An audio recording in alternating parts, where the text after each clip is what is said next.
Angry Yan, times have changed, boy डोलो, legend of the super Saiyan web novel. ऐसा लगता है कि अगले 3 सालों की मेरी ट्रेनिंग बहुत कठिन होने वाली है। होली मेडन्स हॉल के अंदर वुकोंग उस बेडरूम में लेटा था जिसे हुलियना ने उसके लिए तैयार किया था। उसके दाईं ओर फलों की थाली वाला एक स्टैंड था। वुकोंग ने अपनी ची का उपयोग करके एक एक करके अंगूर उठाए और उन्हें अपने मुंह तक पहुंचाया। यही तो जिंदगी है, निश्चिंत और बेपरवाह, कितना अद्भुत है। जब वुकोंग मजे कर रहा था तभी दरवाजे के बाहर से गुस्से भरी आवाज आई, सन वुकोंग, बाहर निकलो। लाल कपड़ों में एक युवक, जिसका चेहरा गुस्से से तमतमाया हुआ था, दरवाजे के बाहर से अंदर आया। उसके साथ एक लंबा युवक भी था जो हुलियना जैसा दिखता था। हुलियना, जो अभी भी स्टडी में पढ़ रही थी, बाहर की आवाजें सुनकर तुरंत उसका मूड खराब हो गया। वह कैसे नहीं पहचानती कि यह कौन था? बिग ब्रदर यान, ब्रदर। हुलियना ने अपनी किताब बंद की और स्टडी से बाहर निकलकर दोनों युवकों का स्वागत किया। नाना, यान हुलियना के पास आया और बोला, उस बास्टर्ड वुकोंग को बाहर बुलाओ। मुझे उससे कुछ हिसाब बराबर करना है। ब्रदर यान, वह यहाँ मेरे साथ रह रहा है, ये टीचर द्वारा व्यवस्थित किया गया था। क्या आप कृपया उसे परेशान न करें? यान के लहजे में कड़वाहट महसूस करते हुए हुलियना ने जल्दी से उसे समझाने की कोशिश की।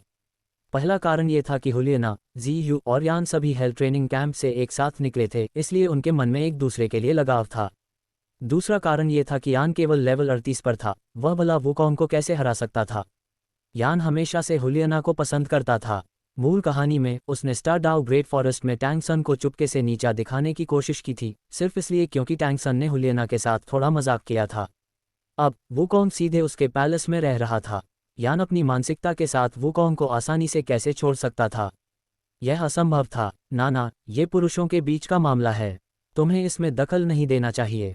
हुलियना को देखकर यान का गुस्सा आधा कम हो गया। वह कुछ नहीं कर सकता था, आखिर वह एक सिम्प जो था। लेकिन हुलियना उसे वुकोंग की ताकत के बारे में बताने ही वाली थी कि पैलेस के एक कोने से एक आकृति बाहर आने लगी।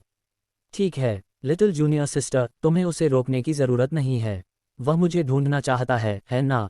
मैं देखना चाहता हूं कि वह क्या चाहता है। वुकोंग अपने कूल्हों पर हाथ रखकर उसके पास आया और शान से उसके सामने खड़ा हो गया। अपनी मार्शल सोल के कारण यान अब 1 मीटर 85 सेंटीमीटर लंबा था, जो वुकोंग के बराबर की ऊंचाई थी। उन उग्र लाल बालों ने वुकोंग को काफी ईर्ष्यालु बना दिया। आह, मैं कब सुपर सायन गॉड बन पाऊंगा? तुम सन वुकोंग हो। यान ने गुस्से में वुकोंग को घूरा, जिसने नारंगी रंग की मार्शल आर्ट्स यूनिफॉर्म पहनी थी। सही कहा, ये तुम्हारा ग्रैंपा, मैं हूं, वुकोंग ने विद्रोही अंदाज में जवाब दिया। उसकी आंखों में मारने का हल्का सा इरादा था। इस छोटे से खिलाड़ी के प्रति विनम्र होने की कोई जरूरत नहीं थी। अगर वह उसे सबक नहीं सिखाता तो उसे अपनी जगह का पता नहीं चलता। तुम, यान ने वुकोंग की ओर इशारा किया, उन शब्दों से वह स्पष्ट रूप से क्रोधित था। मेरे साथ ट्रेनिंग ग्राउंड पर चलो, हम 1-on-1 ड्यूअल करेंगे। जो हारेगा वह अपने आप पीछे हट जाएगा। ये कहने के बाद यान इंतजार करने के लिए ट्रेनिंग ग्राउंड की ओर भागा।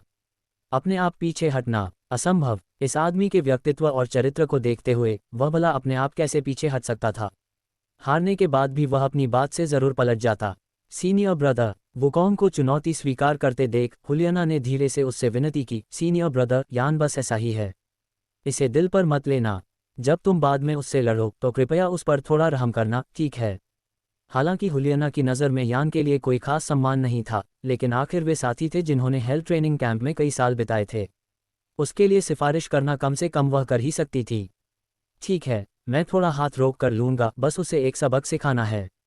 ये कहने के बाद वुकोंग ने अपनी स्काई डांस टेक्निक सक्रिय की, आगे छलांग लगाई और उस दिशा में उड़ गया जहां यान गया था।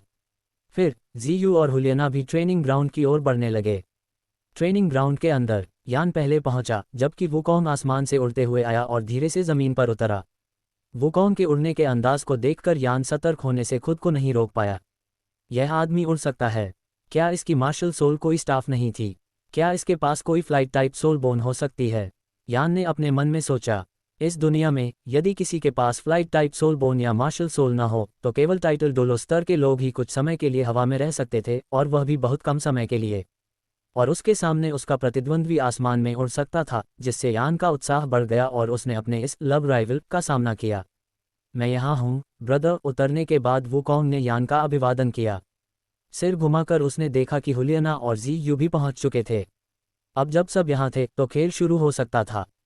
ये देखकर कि वुकोंग तैयार है, यान बोला, हम में से कोई भी पीछे नहीं हटेगा।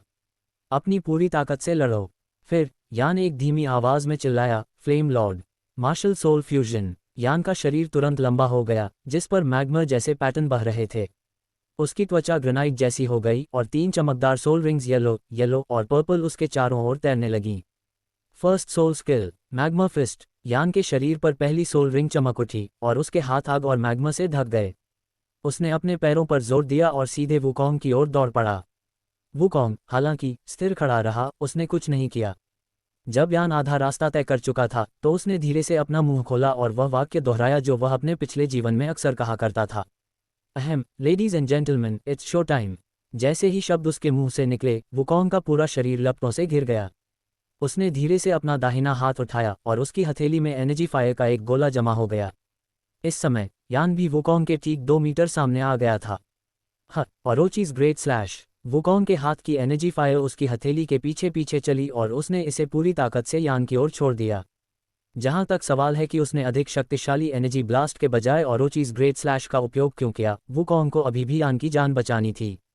एनर्जी ब्लास्ट की ताकत बहुत ज्यादा थी और एनर्जी कैनन की तो बात ही छोड़िए। इसके अलावा इस बच्चे की मार्शल सोल फ्लेम लॉर्ड थी जो उसे आग के खिलाफ कुछ प्राकृतिक प्रतिरक्षा और शक्ति प्रदान करती थी। इससे उसे ज्यादा नुकसान नहीं होता। सबसे महत्वपूर्ण बात यह थी कि उसके पुराने आदमी ने कहा था, आग को आग से काटो। इसलिए उनके लिए यह निश्चित रूप से आग का मुकाबला था। एनर्जी फायर का एक गोला यान की फर्स्ट सोल स्किल से टकराया। ये साफ था कि एनर्जी फायर का पलड़ा थोड़ा भारी था, जिसने यान को थोड़ा पीछे धकेल दिया। हालांकि, क्योंकि उसकी मार्शल सोल फ्लेम लॉर्ड थी, वह आग के अधिकांश नुकसान से सुरक्षित था। बाकी का नुकसान आग के भीतर के एनर्जी कॉम्पोनेंट के कारण था। ये देखकर कि वुकोंग की इस चाल ने उसे बहुत नुकसान नहीं पहुंचाया, यान मन ही मन मुस्कुराया, है ये बच्चा शायद बस इतना ही है। सोच रहा है कि यह नाना के लिए मुझसे मुकाबला कर सकता है। ये बस सपने देख रहा है। इस क्षण यान की सेकंड सोल रिंग चमक उठी और वह अपनी सेकंड सोल स्किल का उपयोग करने ही वाला था। दूसरी ओर वुकोंग ने मन ही मन बुदबुदाया, modern weapon arsenal, desert eagle handgun. वर्तमान आमरी को अपने विचार पहुंचाने के बाद वुकोंग के हाथ में एक डेजर्ट ईगल हैंडगन प्रकट हुई। उसने यान के क्रॉच की ओर निशाना साधा और कहा, बच्चे, समय बदल गया है। नहाएं। गोली की आवाज के बाद यान जमीन पर लेटा हुआ था और बुरी तरह चीख रहा था।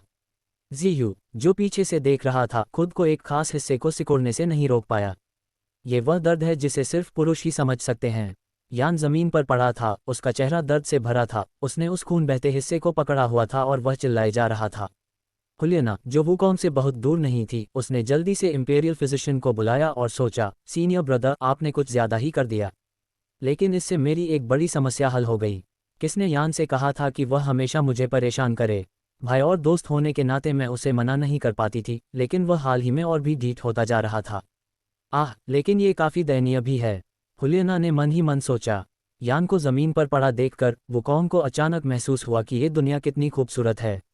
आप भी वैसा ही महसूस करते हैं जब आप किसी ऐसे व्यक्ति को पूरी तरह से दंडित करते हैं जिसने कभी आपका मजाक उड़ाया और उकसाया हो। क्या उसे पीछे हटने की जरूरत भी है? वह आदमी तो पहले ही खत्म हो चुका है। Breakthrough to soul emperor after 3 years preparing to meet डोलो, legend of the super Saiyan web novel. 3 साल बीत चुके हैं। 3 साल पहले यान के साथ हुए उस बड़े युद्ध के बाद से वुकोंग ने अपना पूरा ध्यान कल्टिवेशन पर केंद्रित कर दिया था।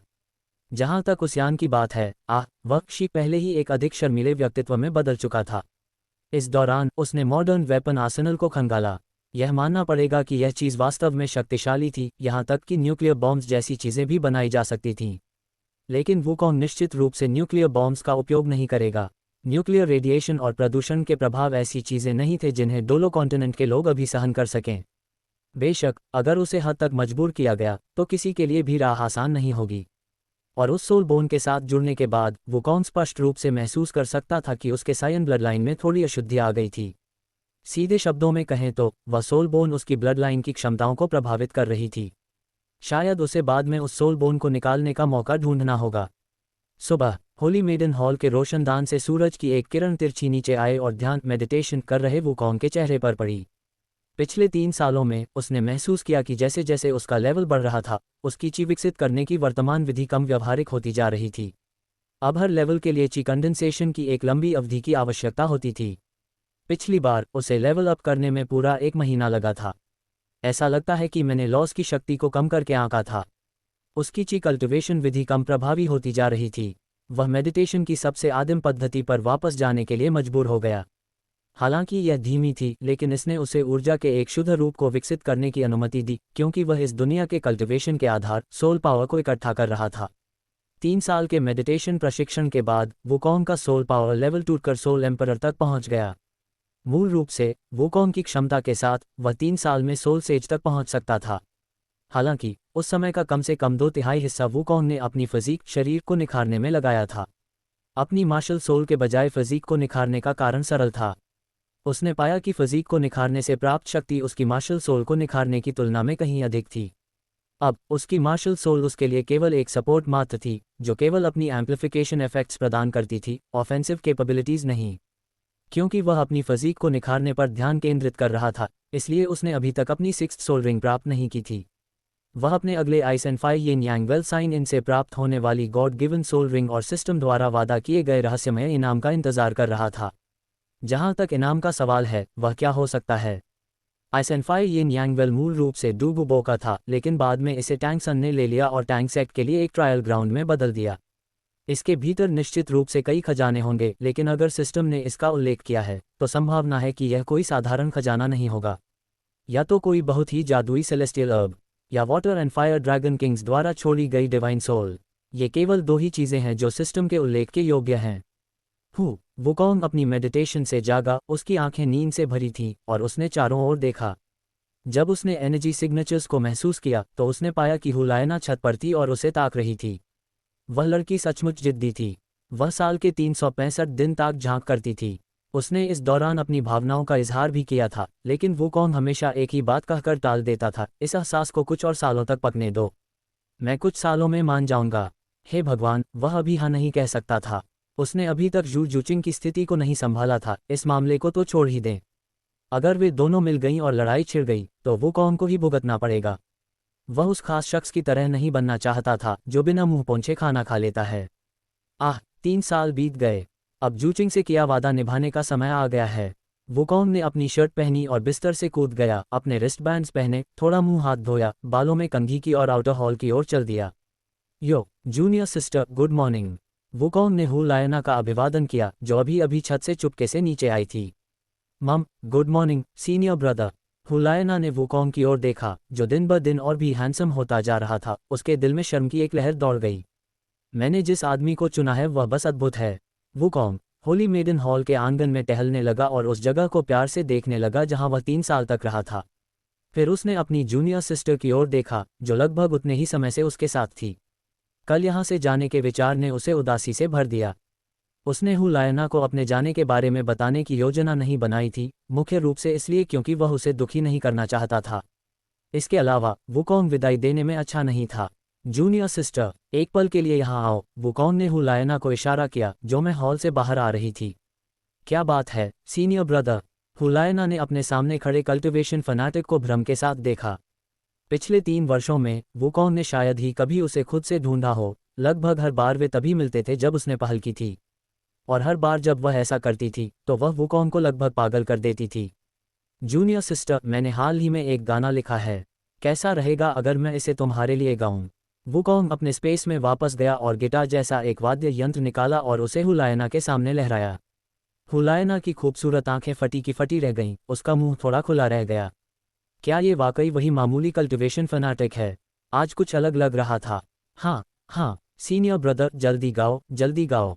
इस बात की परवाह किए बिना कि वह अजीब व्यवहार कर रहा था। तथ्य ये था कि उसने आज खुद उसे ढूंढा था, जिससे ये साबित हो गया कि उसका दिमाग आखिरकार थोड़ा काम करने लगा है।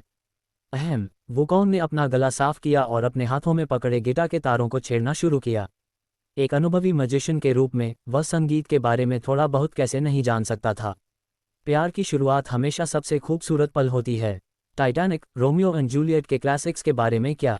वे सभी सबसे सनसनीखेज मूवी प्लॉट्स कहते हैं कि प्यार जीवन और मृत्यु से परे हो सकता है। एक बार हम सब दृढ़ थे, अगर हम प्यार करेंगे तो हम नहीं बदलेंगे। हुलायना पहले से ही आंसुओं में थी, उदासी से भरी हुई। वह इतना दुखद गीत कैसे लिख सकता था? मुझे गुड बाय मत कहो, बस एक विदाई और सब खत्म। क्या तुम गुड बाय नहीं कह सकते? तुम्हारी विदाई इतनी स्पष्ट। ऐसा कैसे है कि तुम्हारे और मेरे बीच 2 दुनियाएं फिर कभी नहीं मिलेंगी? अगर हम गुड बाय कहते हैं तो क्या हम फिर मिल सकते हैं? उसने गुड बाय गाना हुलायना को समर्पित किया, जो 3 साल से यहाँ उसका इंतजार कर रही थी। हर दिन हु लायना खुद वुकोंग के लिए खाना लाती थी। जब वह थक जाता था तो वह उसका तनाव कम करने में मदद करती थी, उसके कंधों की मालिश करती थी और उसकी पीठ थपथपाती थी। हालांकि कभी कभी वह उसके शरीर की चाहत रखती थी, लेकिन पीले बालों वाली, जैद जैसे चेहरे और सुंदर रूप वाली ये लड़की जू जूचिंग की तरह वुकोंग के दिल में गहराई से छप गई थी। जहां तक इस गाने की बात है, वैसे भी वह दूसरी दुनिया में ट्रांसमाइग्रेट कर चुका था, इसलिए उसे कॉपी करने का दोषी नहीं होना चाहिए, है ना? ही वाह टिल्ड सीनियर ब्रदर, आपने जो गाना लिखा है वह बहुत दुखद है। हुलायना ने अपने चेहरे से आंसू पोंछे, अपनी नाक छुई और एक छोटी पीड़ित की तरह लग रही थी। अरे सीनियर ब्रदर, आज आप एक अलग इंसान की तरह क्यों व्यवहार कर रहे हैं? आमतौर पर आपको इस समय मेडिटेशन में होना चाहिए, लेकिन आपके मेडिटेशन करने का तरीका वास्तव में अजीब है। स्पष्ट रूप से आप बहुत पहले लेवल 60 पर पहुंच गए थे, लेकिन आप अभी भी अपनी 6th सोल रिंग प्राप्त करने के लिए तैयार नहीं हैं। मुझे वास्तव में समझ नहीं आता कि आप क्या सोच रहे हैं। हुलायना ने अपनी छाती पर हाथ रखे और वुकोंग को देखते हुए आह भरी। तुम कुछ नहीं समझती, वुकोंग ने तुरंत पलटवार किया। मैं अपनी फिजीक को ट्रेन कर रहा हूँ। मैं तुम्हें स्पिरिट रिंग्स को अब्जॉर्ब करने का एक रहस्य बताता हूँ। ये तुम्हारी फिजीक पर निर्भर करता है, खासकर 10,000 ईयर स्पिरिट रिंग्स के लिए। तुम्हें उस स्पिरिट बीस्ट से निकलने वाले सोल शॉक को सहन करने की आवश्यकता होती है, वुकोंग ने कहा। तुम पर्याप्त फिजिकल फिटनेस के बिना ऐसा नहीं कर सकती। क्या तुम्हें लगता है कि स्पिरिट रिंग्स को अब्जॉर्ब करना पूरी तरह से तुम्हारे तथाकथित सोल पावर लेवल पर आधारित है? सोल पावर लेवल केवल इसका आधा हिस्सा है, दूसरा आधा हिस्सा तुम्हारी फिजिकल फिटनेस है। यह इतना गहरा है। हुलायना ने केवल सोल मास्टर अकेडमी के शिक्षकों से सोल पावर लेवल्स या मार्शल सोल्स के बारे में सुना था। ये पहली बार था जब उसने सोल शॉक और फिजिकल फिटनेस के बारे में सुना था। ऐसा लगता है कि वह अकेडमी में इसके बारे में शेखी बघार सकती है। हुलायना को चीज़ें समझाने के बाद वुकोंग पेपल पैलेस की ओर उड़ गया। हॉल में उसने बीबी डांग को अपने इरादे बताए, कहा कि वह बाहर जाकर अनुभव एक्सपीरियंस प्राप्त करना चाहता है। बीबी डांग निश्चित रूप से उसे नहीं रोकेगी। आखिरकार उसके संबोधन का तरीका भी बदल गया था। वह उसे सिस्टर पोप बुलाता था, लेकिन अब वह सिस्टर डांग थी। उसने केवल उसे सोल मास्टर टूर्नामेंट से पहले लौटने के लिए कहा, क्योंकि अब उसे स्पिरिट हॉल से संबद्ध माना जाता था। बीबी डांग से बात करने के बाद उसने अपना सामान पैक किया और कुछ पैसे लिए, फिर सोटो सिटी की दिशा में उड़ गया। गुड बाय जू जूचिंग डोलो, legend of the super Saiyan web novel. Pope's palace छोड़ने के बाद सन वुकोंग, जो काफी समय से हवा में उड़ रहा था, कभी कभी आराम करने के लिए रुक जाता था। हर जगह की अपनी खासियतें थीं, और चूंकि उसके पास इतना पैसा था, वह खुद को रोक नहीं पाया।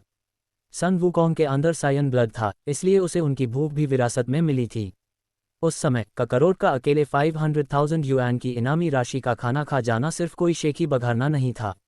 जब भी उसका पेट भर जाता और वह संतुष्ट होता, वह उदारतापूर्वक मेज पर गोल्ड सोल कॉइन्स बिखेर देता, जिसे देखकर आसपास के लोगों की आंखें फटी की फटी रह जातीं। ये लड़का किसी अमीर खानदान का वारिस लगता है। खाने पीने के बाद सन वुकोंग फिर से सोटो सिटी की ओर चल पड़ा। रास्ते में प्यार में डूबे कुछ पक्षी हवा के झोंके से उड़ गए। पक्षी, मैं तुम्हारा शुक्रगुजार हूँ। आयत 3 साल हो गए हैं और मैं यहाँ वापस आ गया हूँ। मुझे उम्मीद नहीं थी कि यह जगह अभी भी इतनी जर्जर होगी।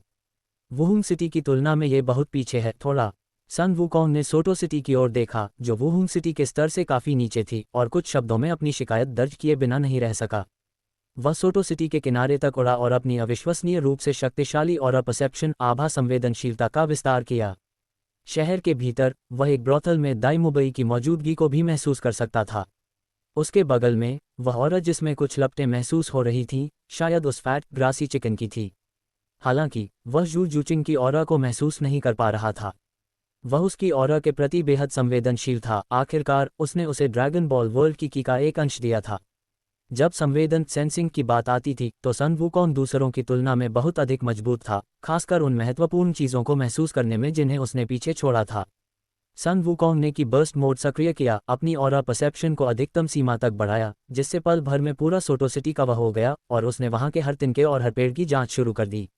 अंत में उसने सोटो सिटी के दक्षिण द्वार साउथ गेट के बाहर एक छोटे से रास्ते पर जू जूचिंग की उस बर्फीली, ठंडी और सुरुचिपूर्ण एलिगेंट ऑरा को महसूस किया। ये लड़की अभी भी हमेशा की तरह ठंडी है, सन वुकोंग ने आह भरते हुए कहा। लेकिन इससे पहले कि वह जू जूचिंग की ऑरा महसूस करता, उसने सोल पावर का एक बहुत ही बेतुका उतार चढ़ाव भी महसूस किया। यह उस आदमी का था जिसके साथ 6 साल पहले उसका झगड़ा हुआ था। उसके बगल में एक छिपी हुई ऑरा भी थी, और वह बहुत विशाल थी, जो शायद किसी सोल बीस्ट की लग रही थी। है, लगता है वह बास्टर्ड भी आज ही यहाँ पहुँचा है। हम वाकई मिलने के लिए बने हैं, सन वुकोंग ने घृणा का अनुभव किया। छोड़ो, मैं उसके बारे में और नहीं सोचूंगा। मुझे जल्दी जाकर जूचिंग को ढूंढना चाहिए। सन वुकोंग ने अपनी मानसिक धारणा को वापस लिया और अपनी की को दूसरे पहलू में प्रवाहित किया। की बर्स्ट मोड सक्रिय हुआ और उसने अपनी फ्लाइंग टेक्निक को अधिकतम सीमा तक धकेल दिया। उसके चारों ओर 5 जेट ब्लैक सोल रिंग्स धीरे धीरे ऊपर उठीं। चौथी सोल रिंग चमक उठी और उसका शरीर लपटों से ढक गया क्योंकि उसने सीधे दक्षिण द्वार की ओर रुख किया। इस पूरी प्रक्रिया में 3 सेकंड से भी कम समय लगा। जब वह दक्षिण द्वार के पास वाले रास्ते पर पहुंचा तो उसने अपनी असाधारण नज़र पूरे इलाके पर दौड़ाए और जू जूचिंग को फ्लाइंग टेक्निक का उपयोग करके पेड़ों के बीच से गुजरते देखा। हे भगवान, क्या मेरी लिटिल जूचिंग फ्लाइंग टेक्निक का उपयोग करने में इतनी कुशल हो गई है। उसकी फिगर में भी सुधार हुआ है। ये लिटिल जूनियर सिस्टर से भी बेहतर लग रही है। जू जूचिंग अब थोड़ी परिपक्व हो गई थी। जहां तक उसके समग्र रूप की बात है, बस डोलो डालू एनिमे को देखें, मैं इसकी कल्पना नहीं कर सकता। क्या मुझे उसे छेड़ना चाहिए? आखिरकार नीचे जंगल है और कोई मुझे देख भी नहीं पाएगा, है ना? आसपास किसी भी शक्तिशाली ऑरा को महसूस न करने के बाद सन वुकोंग ने एक दुष्ट और बेहद शरारती मुस्कान बिखेरी। उसने अपने चारों ओर एक ब्लू बैरियर बनाने के लिए अपनी की का उपयोग किया। इसके अंदर उसने सफ़ेद सूट पहना, एक लबादा क्लोक ओढ़ा और एक लंबी टोपी पहनी। उसने अपने चेहरे को एक प्रज्ञा मास्क से ढांक लिया जिससे उसे पहचानना असंभव हो गया। वुश! सन वुकोंग सीधे जू जूचिंग की बगल में उड़ा और अपने दाहिने हाथ में आग का एक गोला बनाया। उसने इसे उसकी ओर उड़ा दिया। एक संशोधित clothes ripping great serpent slash. कौन है वहाँ? जू जूचिंग को पता भी नहीं चला कि उसके आधे कपड़े पहले ही फट चुके थे। सन वुकोंग के सामने अब एक शुद्ध सफ़ेद जेड जैसा ऊपरी शरीर प्रकट हो गया था। उसे तुरंत अपनी नाक में गर्माहट महसूस हुई और खून की 2 धाराएं फूट पड़ीं।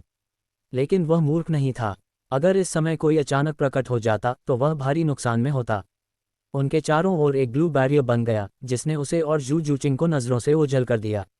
परवर्ट! स्काउंड्रल! मैं तुम्हें मार डालूंगी। जू जूचिंग तुरंत भड़क गई। उसकी एजाइल कैट मार्शल सोल प्रकट हो गई। उसके चारों ओर 3 सोल रिंग्स धीरे धीरे ऊपर उठीं। येलो, पर्पल और पर्पल, एक शक्तिशाली संयोजन। ऐसा लगता है कि ड्रैगन बॉल वर्ल्ड की जिसकी को मैंने लिटिल किटी को दिया था, उसने उसकी फिजिक में सुधार किया है जिससे उसे इतनी शक्तिशाली सोल रिंग मिली है। सन वुकोंग ने अपनी नाक को छुआ जिससे खून बह रहा था। वह उसके हाथों के पीछे छिपी उस ऊंची चोटी को देख रहा था। उसकी नाक का खून उसके मास्क से बाहर बहने से नहीं रुक रहा था। ऐसा लग रहा था कि यह सेकंड किल जू जूचिंग को समर्पित था। उसे मानना पड़ा कि वास्तविक जीवन का अनुभव काफ़ी अच्छा था।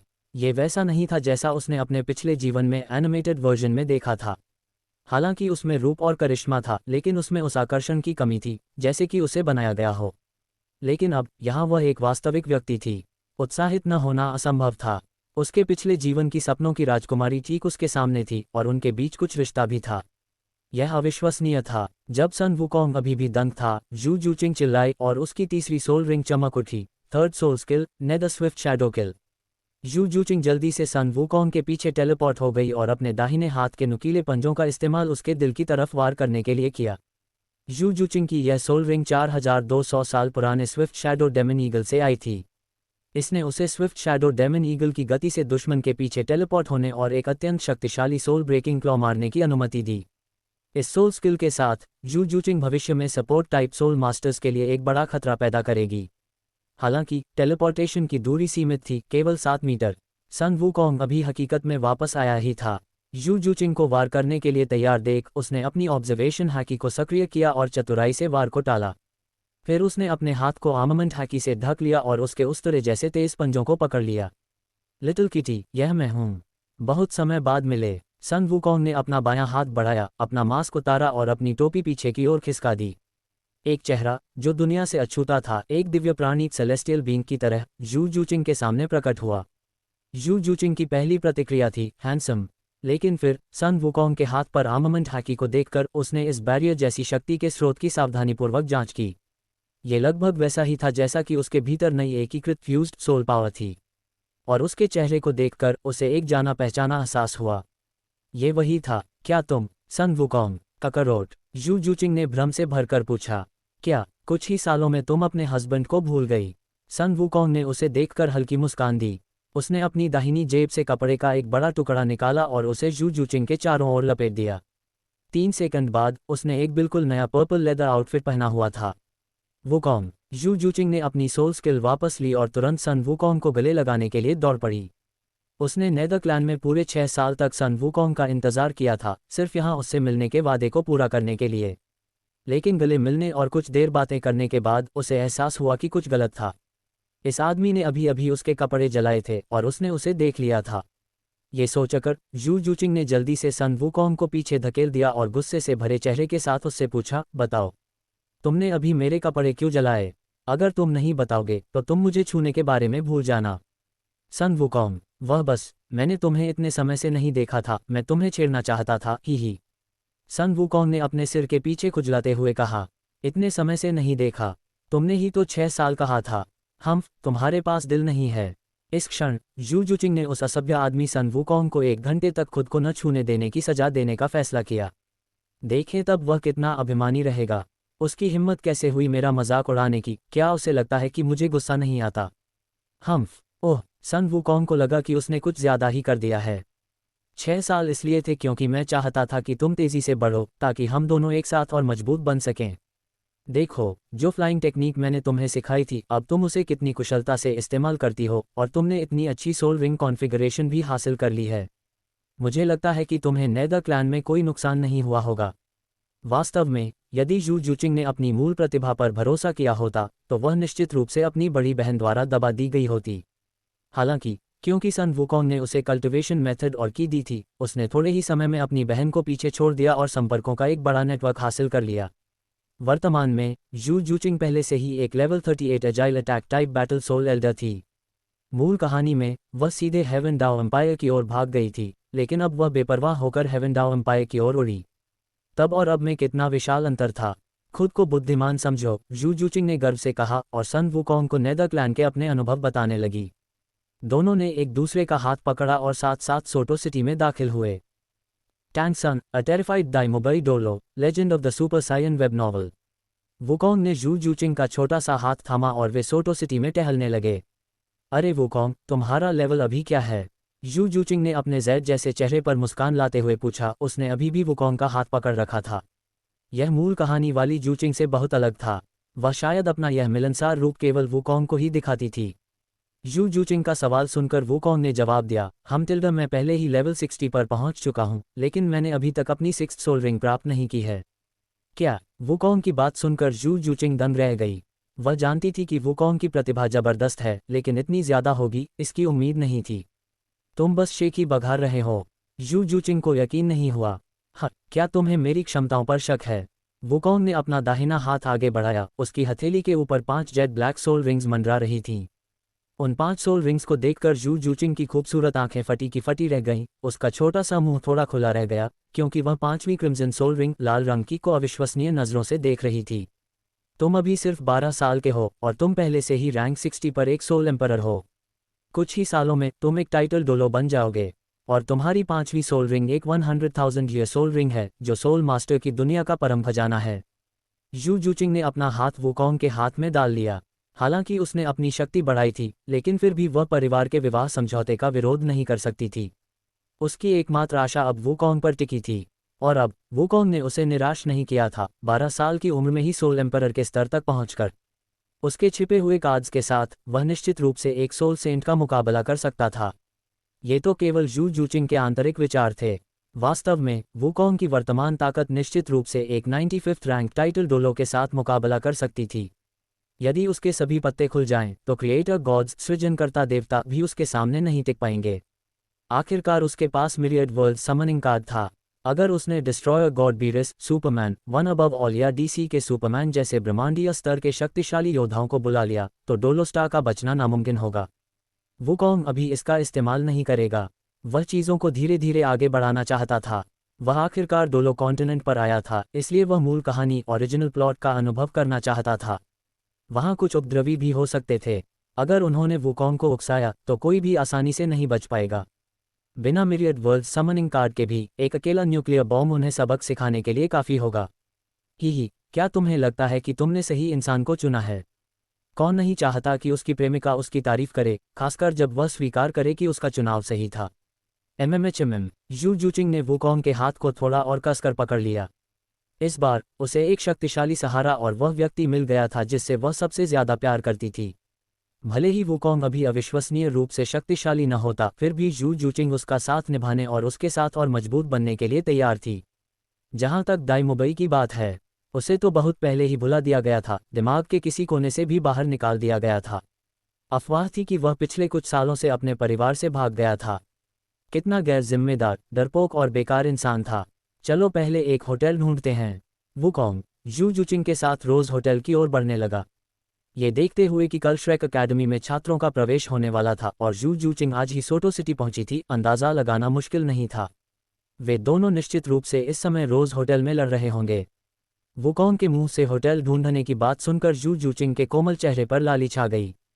क्या वह चाहता है कि, ये सोचकर वह शर्मा गई। क्या उसने नहीं कहा था कि वह मुझे 1 घंटे तक नहीं छुएगा? छोड़ो छोड़ो, वैसे भी लगभग 1 घंटा हो ही चुका है। ही दोनों चहल पहल वाली सड़कों से गुजरे और जल्द ही रोज होटल पहुंच गए। बाहर से ही लड़ाई की आवाज़ें साफ सुनाई दे रही थीं। अंदर क्या हो रहा है? जू जूचिंग ने वुकोंग का हाथ खींचते हुए अंदर झांका। कुछ खास नहीं, बस कुछ मामूली लोग लड़ रहे हैं। वुकोंग जू जूचिंग को लेकर होटल के अंदर गया। लॉबी में टैंगसन और दाई मुबई युद्ध में लगे हुए थे और यह स्पष्ट था कि टैंगसन थोड़ा पिछड़ रहा था। दाई मुबई, वह यहाँ क्या कर रहा है? जू जूचिंग की आंखें नफरत से भर गईं। उस गैर जिम्मेदार आदमी के लिए उसके मन में कोई अच्छी भावना नहीं थी। अगर वुकोंग न होता तो वह वाकई नहीं जानती थी कि वह आगे कैसे बढ़ती। उसकी चिंता मत करो, बस अपना काम करते हैं और उन्हें अपनी लड़ाई लड़ने देते हैं। वुकोंग बगल से लड़ाई को ध्यान से देखता रहा, टैंगसन के हारने का इंतजार कर रहा था ताकि वह जाकर उससे कुछ शब्द कह सके जो निश्चित रूप से सुखद नहीं होंगे। थोड़ी देर बाद टैंगसन को दाई मुबई की थर्ड सोल स्किल ने हरा दिया और वुकोंग के पास खड़ी जू जूचिंग ने एक ऐसे सोल मास्टर के खिलाफ 1000 ईयर सोल रिंग का उपयोग करने के लिए दाई मुबई का मजाक उड़ाया जिसका लेवल उससे भी कम था। सामने वाले सोल मास्टर की martial soul blue silver grass थी, जबकि उसकी शीर्ष स्तर की beast martial soul white tiger थी। समान स्तर पर होने के बावजूद वह उस क्षमता के व्यक्ति को भी नहीं हरा सका। जैसे ही दाई मुबई टैंगसन से कुछ कहने वाला था, उसकी नज़र प्रवेश द्वार से कुछ ही दूरी पर एक सोफे पर बैठी एक परिचित आकृति पर पड़ी। दाई मुबई की आंखें तुरंत फैल गईं और वह पूरी तरह से हक्का बक्का रह गया। वह यहाँ क्या कर रही है? और उसके बगल में वह व्यक्ति। धिक्कार है, क्या उसने मुझे धोखा दिया है? स्टालुओ एम्पायर के राजकुमार के रूप में दाई मुबई का दर्जा ऊंचा था और वह इस तरह का विश्वासघात सहन नहीं कर सकता था, खासकर अपनी मंगेतर से। जू जूचिंग ने भी स्वाभाविक रूप से दाई मुबई की नज़र को महसूस किया। उसने उसकी ओर देखने तक की जहमत नहीं उठाई, इसके बजाय वह शांति से वुकोंग की बाहों में लेट गई और उसे अपने काले बालों को सहलाने दिया। जू जूचिंग, दाई मुबई की आंखें तुरंत लाल हो गईं और उसने जू जूचिंग को घूरते हुए अपनी शक्तिशाली मारने की इच्छा किलिंग इंटेंट प्रकट की। पास खड़े वुकोंग ने दाई मुबई की तीव्र किलिंग इंटेंट को महसूस किया और उपहास करते हुए कहा, मैंने कहा था ना, अभिमान, तुम इसके लायक नहीं हो। जैसे ही उसने बात की, उसने अपनी कॉन्करर्स हैकी शक्तिशाली आभा छोड़ी, सीधे दाई मुबई पर दबाव डाला, जिससे उसके मनोवैज्ञानिक घाव फिर से ताज़ा हो गए। उसे अच्छी तरह याद था कि ये दबाव बिल्कुल उस नकाबपोश आदमी मंकी डी लफ़ी जैसा था जिसने 3 साल पहले उसे पीटा था, और अब यह उसकी मंगेतर के बगल में प्रकट हो रहा था। इससे साबित हो गया कि जू जूचिंग के बगल वाला व्यक्ति वास्तव में मंकी डी लफ़ी ही था। एक चीख के साथ दाई मुबई घुटनों के बल गिर पड़ा, उसके साथ छिद्रों से खून बहने लगा, मुंह से झाग निकलने लगा और वह बेहोश होकर जमीन पर गिर गया। सच में, बस इतना ही, मुझे लगा था कि वह सख्त है। बस इतना ही। वुकोंग पैर पर पैर चढ़ाकर बैठ गया, उसके शब्दों में अहंकार भरा था, लेकिन उसे अहंकारी होने का पूरा अधिकार था। यंग मास्टर दाई, उसके पास खड़ी 2 जुड़वा महिलाएं जल्दी से भाग कर आईं। वाह, यंग मास्टर दाई, क्या आप ठीक हैं? उन दोनों महिलाओं ने जल्दी से कुछ आंसू निकाले और दाई मुबई के शरीर को हिलाया, जो जमीन पर एक मरे हुए कुत्ते की तरह पड़ा था। ये कहना होगा कि उनकी एक्टिंग वाकई अच्छी थी। दूसरी ओर जू जूचिंग वुकोंग की बाहों में ही रही, उसने दाई मुबई को नज़रअंदाज किया और उसे अपनी परेशानियों से खुद निपटने दिया। गिरे हुए दाई मुबई को देखकर टैंगसन ने भी सोफे पर बैठी उस आकृति को देख लिया था। उस आकृति से टैंगसन बहुत अच्छी तरह परिचित था। हालांकि उसका रूप काफी बदल गया था, लेकिन वह आभा और वह डरावनी मौजूदगी बिल्कुल अचूक थी। सन वुकोंग, टैंगसन ने अत्यंत सदमे में कहा। उसने सोचा था कि 200 ईयर सोल रिंग्स प्राप्त करना और 12 साल की उम्र में लेवल 29 तक पहुंचना उसे अपने साथियों में सर्वश्रेष्ठ बनाता है, लेकिन उसे उम्मीद नहीं थी कि यह उसका हमवतन, जो कभी नॉटिंग अकेडमी में उससे अलग हुआ था, केवल अपनी आभा और का उपयोग करके उस प्रतिद्वंद्वी को हरा सकता है जो उसे कुचल रहा था। क्या मेरे लिए उसे हराना बिल्कुल आसान नहीं होगा? क्या वह पहले से ही इतना मजबूत हो गया है? असंभव। मेरे साथियों में मेरी प्रतिभा पहले से ही एक अद्भुत मानी जाती है। हम दोनों के पास फुल अनेट सोल पावर है और हमारी खेती की गति कल्टीवेशन स्पीड में ज़्यादा अंतर नहीं होना चाहिए। उसने मुझे इतना पीछे क्यों छोड़ दिया है? टैंग सन ने अविश्वास में कहा। वुकोंग ने टैंग सन को वहां घुटनों के बल देखा। वह खड़ा हुआ और जू जूचिंग को अपनी बाह में लेकर उसकी ओर चल पड़ा। टैंग सन के पास जाकर वुकोंग वास्तव में उसे लात मारना चाहता था, फिर उसे उठाकर अच्छी तरह पीटना चाहता था। मूल कहानी में उसने उसकी प्यारी लिटिल जूनियर सिस्टर को इतना तड़पाया था और उसने डांग की बहन को भी मार डाला था, जिससे वुकोंग के मन में गुस्से की लहर दौड़ गई। अगर उसके पिता ने उसे disorder splitting wind hammer technique न सिखाई होती तो वुकोंग ने अब तक उसे खत्म कर दिया होता। टैंग हाओ का क्या? टैंग हाओ उसके लिए कुछ भी नहीं था। अगर वह नाराज हुआ तो वह बस उस पर एक न्यूक्लियर बॉम्ब फेंक देगा। अगर उससे काम नहीं चला तो वह मिरियड वर्ल्ड समनिंग कार्ड का इस्तेमाल करके उसे दूसरी दुनिया के योद्धाओं के आतंक का अनुभव कराएगा। क्या ये वही छोटा टैंग सन नहीं है जिसने 6 साल पहले मुझसे नाता तोड़ने पर जोर दिया था? तुम 30 के दशक के एक सोल मास्टर से कैसे हार गए? आउच, तुम कितने शर्मनाक हो। एक कमरा तक नहीं जीत सके, क्या तुम पुरुष भी हो? या मुझे बस ये कहना चाहिए कि तुम्हें अब टैंग सन नहीं कहा जाना चाहिए? टैंग वेस्ट कैसा रहेगा? वुकोंग ने बेरहमी से टैंग सन का मजाक उड़ाया।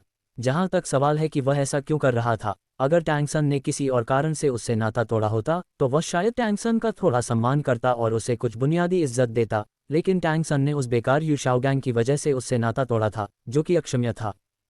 सप्रेसिंग टैंग सन डोलो, legend of the super Saiyan web novel. Sun Wukong, मुझे उम्मीद नहीं थी कि तुम अभी भी इतने अहंकारी होगे। टैंग सन ने दांत पीसते हुए कहा, मैं नहीं भूला हूं कि तुमने तब मेरे टीचर का अपमान कैसे किया था। जू जूचिंग, जो सन वुकोंग के साथ हाथ में हाथ डाले खड़ी थी, ने उसे उलझन भरे भाव से देखा। उसकी याद में सन वुकोंग इस तरह के घमंडी और दबंग किस्म के इंसान नहीं थे।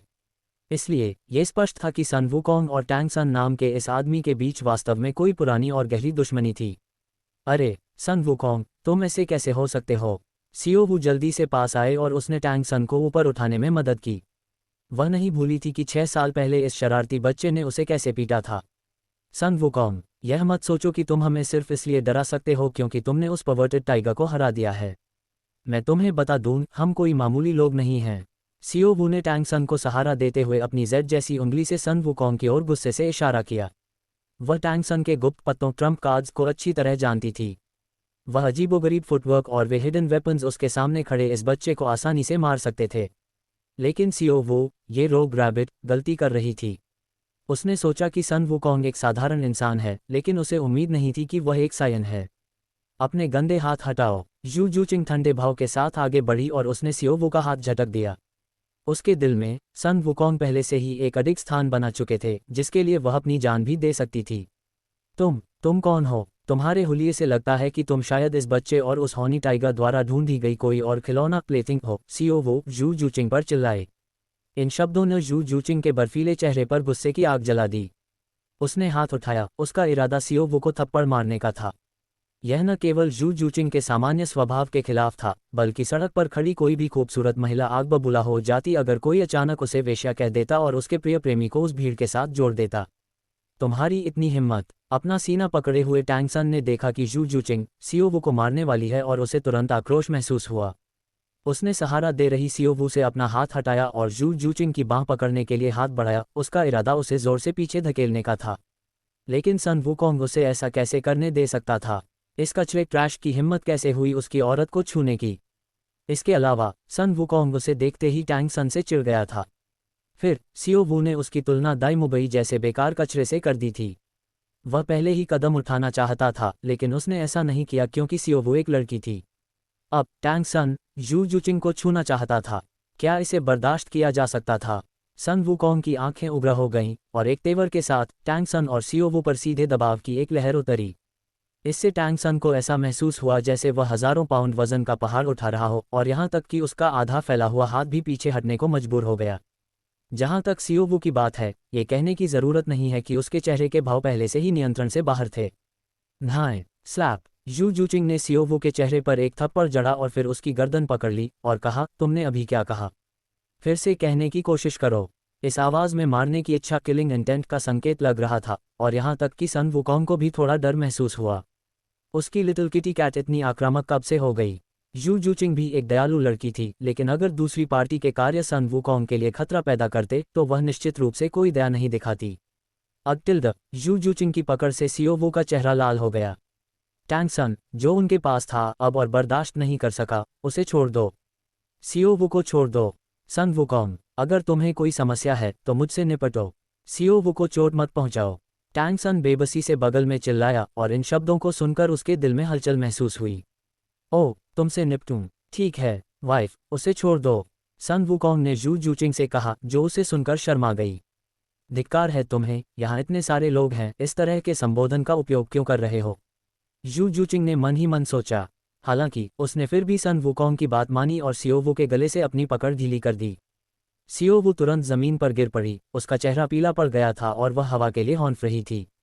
टैंग सन, मुझे तुमसे किसी चीज़ के बारे में बात करनी है। सन वुकोंग ने यू जूचिंग के हाथ को थपथपाया, उसे एक पल के लिए सियोवू पर नजर रखने का इशारा किया। यू जूचिंग ने सन वुकोंग को सिर हिलाकर इशारा किया कि वह समझ गई है। ये कहना होगा कि इस जोड़े के बीच एक निश्चित अनकहा तालमेल, अनस्पोकन अंडरस्टैंडिंग था। सन वुकोंग ने टैंग सन को कॉलर से पकड़ा और उसे एक तरफ खींच लिया। सन वुकोंग, जो कहना है साफ कहो। टैंग सन ने सन वुकोंग को घूरते हुए उग्रता से कहा।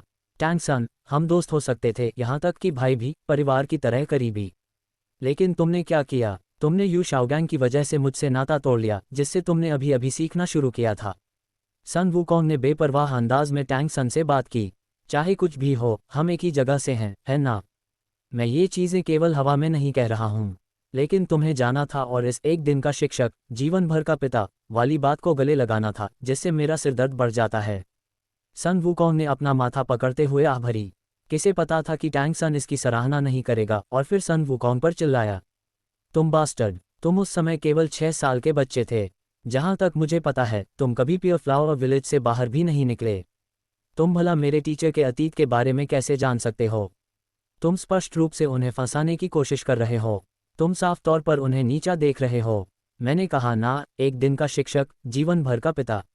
जब तक मैं यहाँ हूँ, तुम उनका अपमान नहीं करोगे। हालांकि उसने ऐसा कहा, लेकिन जरूरी नहीं कि टैंग सन अपने दिल में वैसा ही सोचता हो। उस समय उसे बस एक ऐसे शिक्षक की जरूरत थी जो सैद्धांतिक रूप से थियोरेटिकली उसका समर्थन कर सके। क्या मास्टर सबसे अच्छा विकल्प नहीं थे? और मास्टर को भी अपने सिद्धांतों को साबित करने के लिए एक गिनी पिग की जरूरत थी। ये दोनों एक ही थाली के चट्टे बट्टे थे और तुरंत एक दूसरे के करीब आ गए। सन वुकोंग ने देखा कि टैंग सन पीछे हटने से इनकार कर रहा है, और वह हल्का सा हंसा। वह उसके कान के पास झुका और बोला, क्या तुम्हारा मिस्टीरियस हेवन स्किल इस दुनिया में अभ्यास करने के लिए विशेष रूप से कठिन नहीं है? क्या तुम्हें आगे बढ़ने के लिए हर स्तर पर इस दुनिया की सोल पावर या सोल रिंग्स की जरूरत नहीं पड़ती? टैंग सन का दिल ये सुनते ही बैठ गया और उसके चेहरे के भाव बेहद खराब हो गए। कैसा मिस्टीरियस हेवन स्किल? मुझे नहीं पता तुम किस बारे में बात कर रहे हो। टैंग सन ने जल्दी से इनकार किया। वह इतनी आसानी से भला कैसे मान सकता था? जो सन वुकोंग कह रहा था वह उसके दिल में दफन सबसे बड़ा रहस्य था, कुछ ऐसा जो उसने सियोवू को भी नहीं बताया था। हालांकि यह आदमी टैंग सन वास्तव में बहुत कंजूस था। वह सियोवू को उन हिडन वेपन टेक्निक्स और टैंग सेक्ट की गुप्त कलाओं को भी नहीं सिखाता था, और फिर भी दावा करता था कि वह उससे प्यार करता है। हालांकि अंत में ये सच्चा प्यार था, फिर भी उसने टैंग सेक्ट की पाबंदियों को ध्यान में रखा। यह एक विशिष्ट सेक्ट स्लेव था, पिता और पुत्र बिल्कुल एक जैसे थे। सेक्ट मेरा हजारों बार शोषण करता है, लेकिन मैं सेक्ट के साथ अपने पहले प्यार जैसा व्यवहार करता हूँ। टैंग सन को इतना जिद्दी और अड़ियल देखकर सन वुकोंग को कुछ और बड़ा खुलासा करना पड़ा। क्या उसे टैंग सन के बदले के डर था? टैंग सन उसके लिए कुछ भी नहीं था। वह सन वुकोंग की आंखों में अब कोई लहर नहीं पैदा कर सकता था। अपने टैंग लैंड एल्डर को बुधास फ्योरी लोटस देने के बाद तुम घोस्टली सॉरो क्लिफ से कूद गए थे, और इस तरह तुम डोलो कॉन्टिनेंट में आए। क्या मैं सही हूँ? Tang sect outer sect disciple Tang San. Sun Wukong ने एक दुष्ट लहजे में बात की, जिससे टैंग सन के अंदर सिहरन दौड़ गई। उसके सामने खड़ा व्यक्ति उसका सबसे गहरा रहस्य जानता था। टैंग सन को संदेह हुआ कि उसके पास मन पढ़ने की क्षमता हो सकती है, या शायद उसकी तरह वह भी एक ट्रांसमाइग्रेटर था। तुम आखिर कौन हो? तुम्हें ये सब कैसे पता? टैंग सन ने पूछा, उसकी आवाज़ थोड़ी कांप रही थी। इस आदमी की प्रतिक्रिया देखकर सन वुकोंग को बहुत संतुष्टि महसूस हुई।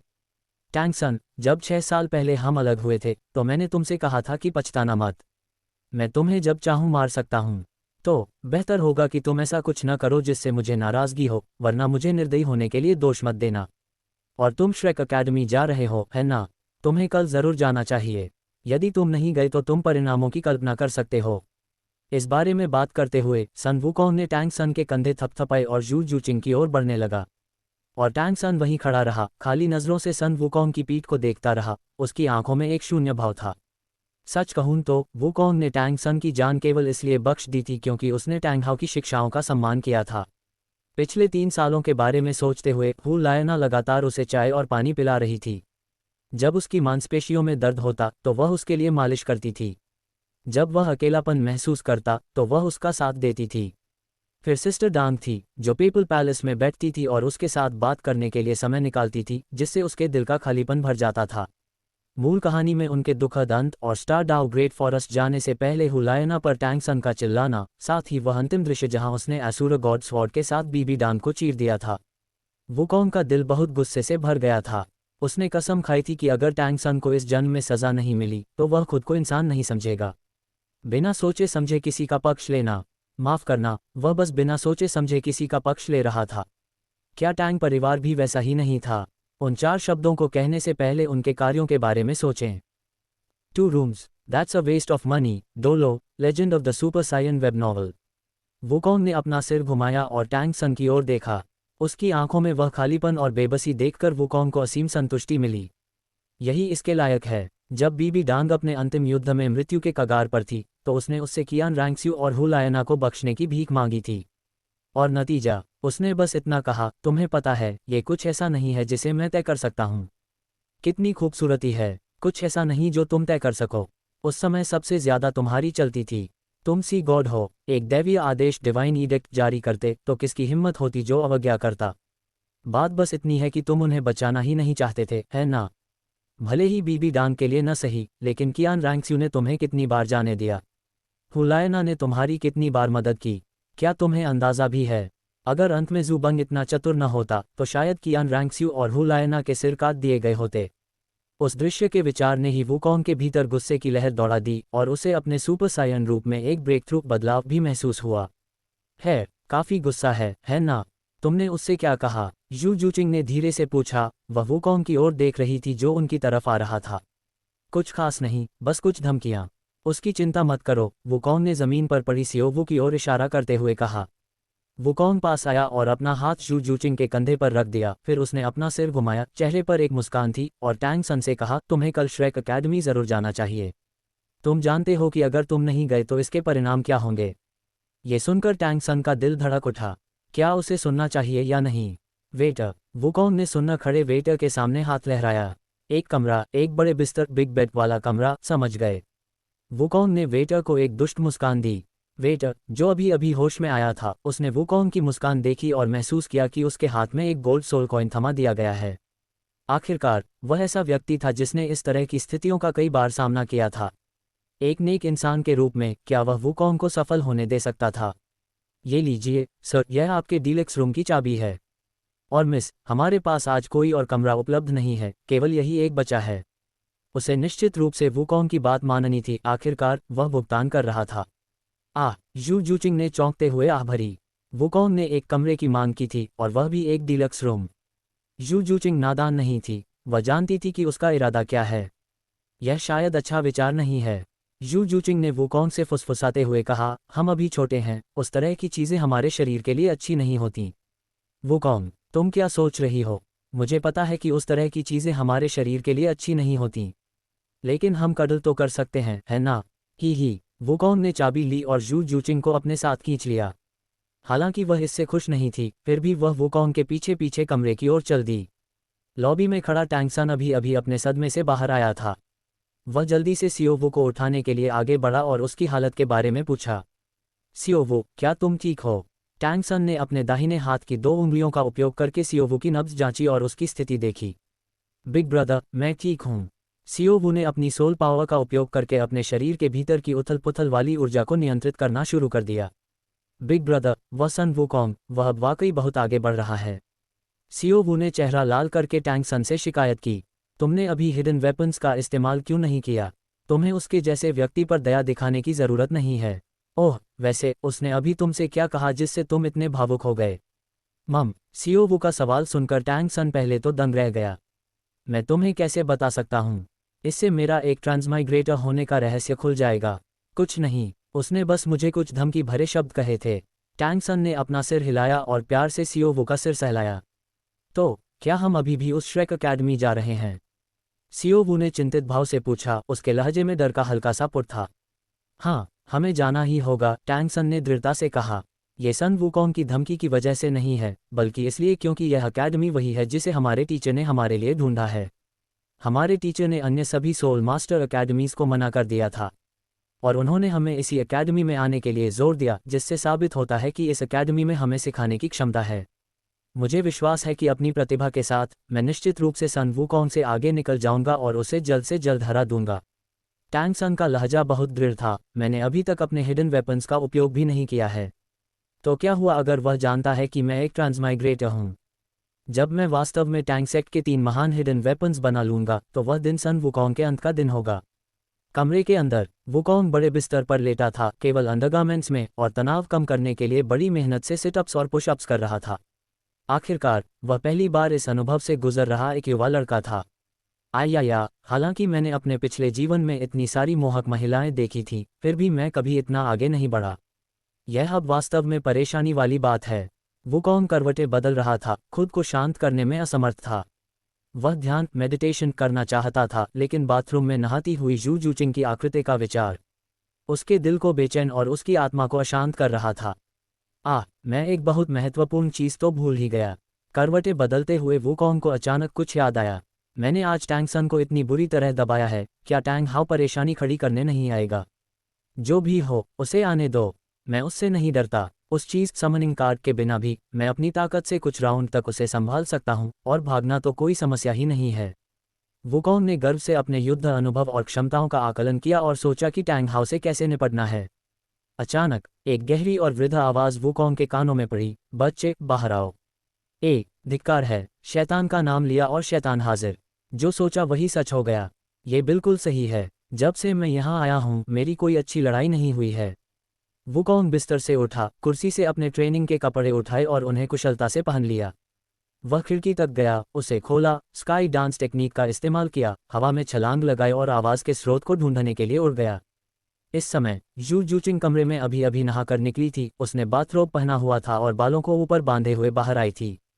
उसने सोचा था कि वुकोंग बिस्तर पर उसका इंतजार कर रहा होगा, लेकिन उसे केवल एक खाली बिस्तर और ठंडी हवा के झोंके अंदर लाती हुई चौड़ी खुली खिड़कियां मिलीं। वह खिड़की तक गई और देखा कि वुकोंग दूर कहीं उड़ चुका है।